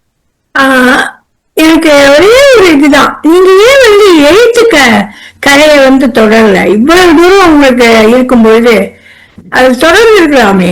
கதை எழுதுறதோ இல்லைன்னா நாவல் எழுதுறதோ அதுலதான் உங்களுக்கு நாட்டம் இல்லையோ? இப்பொழுது நாட்டம் இல்லைன்னு கிடையாது, நாட்டம் இல்லைன்னு கிடையாது. அந்த இளம் வயதுல வங்கி பணியில சேர்ந்துட்டேன். இப்ப வந்து கம்ப்யூட்டர் வர்றதுக்கு முந்தைய காலம், கிட்டத்தட்ட காலையில ஒரு 8-8:30 போய் உட்காந்தா ராத்திரி 9 மணி 9:30 தான் வீட்டுக்கு வர முடியும். எல்லாம் நாமே கூட்டி கழித்து அன்னைக்கு டேலி பண்ணி வச்சுட்டுதான் வீட்டுக்கு கிளம்பி போக முடியும். அதனால கிட்டத்தட்ட வாசிப்பு எல்லாமே ரொம்ப குறைஞ்சு போச்சு. எழுதுறதுக்கு ஏன்னா இப்பயே பண்ணிட்டே இருப்பதுன்னா இன்வேரியபிளி ஸ்பாண்டிலைட்டிஸ் இருக்கும் எங்களுக்கெல்லாம். அப்புறம் I got over it by exercise and medication, that's a different thing.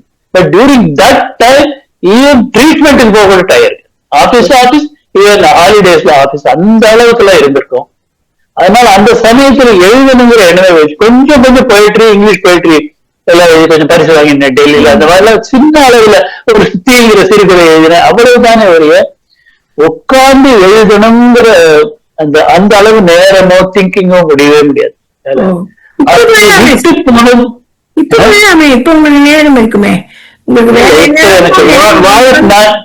நான் சொன்ன மாதிரி வாழ்க்கையின் அணுகுமுறை கொஞ்சம் மாறி போச்சு எனக்கு. ஆன்மீக நிறுவனம் ஸ்ரீ சத்யசாயி சேவா நிறுவனத்துல நான் மாநில அளவில் ஆன்மீக ஒருங்கிணைப்பாளராக இருக்கேன் தமிழ்நாட்டுக்கு. அப்ப அதனால தமிழ்நாடு முழுவதும் பயணம் செய்கிறேன். I am keeping myself busy that way, in a very happy way. இன்னொன்னு அவருடைய அந்த சத்சாய் ஆர்கனைசேஷனோட சனாதன சாரதி அப்படின்னு ஒரு தமிழ் பத்திரிகை இருக்கு, எல்லா மொழிகளில் வருகிறது. தமிழ் எடிஷனுக்கு நான் ஆசிரியராக இருக்கிறேன். அங்க தென்றல் ஆசிரியராக இருப்பதோடு இதுக்கும் ஆசிரியரா இருக்கேன். பயணங்கள். அதனால கிட்டத்தட்ட கிரியேட்டிவிட்டி கொஞ்சம் வீட்டுல உட்கார்ந்து யோசிக்கிற நேரம் வேணும்.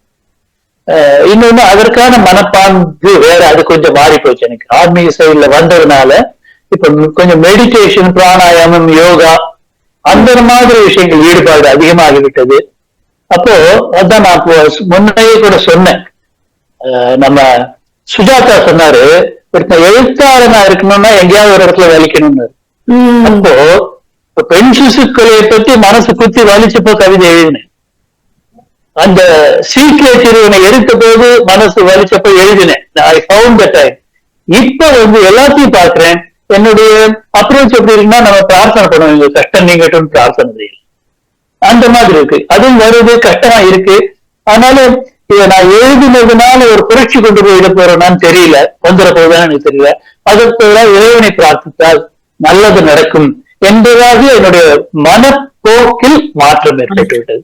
அதனால அதிகம் எழுத முடியல. அந்த விஷயமே. நன்றி திரு மதுர பாரதி. இந்த உரையாடல் ஒரு பேச்சு நிகழ்ச்சி மட்டுமல்ல, ஒரு நெடிய வாழ்க்கை அனுபவத்தில் வாசல் திறந்த தருணமாக எழுதுகிறேன்.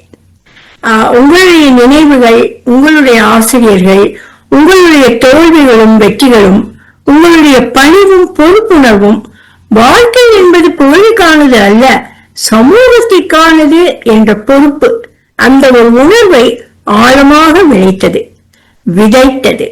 இந்த அரிய நேரத்தை ஒதுக்கி உங்கள் அனுபவங்களையும் சிந்தனைகளையும் எங்களுடன் பகிர்ந்தமைக்கு மிக்க மகிழ்ச்சி. எத்தனையோ ஆண்டு கால விஷயங்களை தோண்டி துருவி வெளியே எடுத்து என்னை பேச வைத்தீர்கள் நீங்கள். இதை நானும் மிகவும் மகிழ்ச்சியோடு தான் அனுபவித்து பேசினேன். அந்த வாய்ப்புக்கும் உங்களுடைய அருமையான நேர்காணல் திறனுக்கும் என்னுடைய நன்றி, வணக்கம். மீண்டும் சொல்வளத்தின் புனைவு வளத்தை சந்திக்கும் வரை அனைவருக்கும் நன்றியும் வணக்கமும்.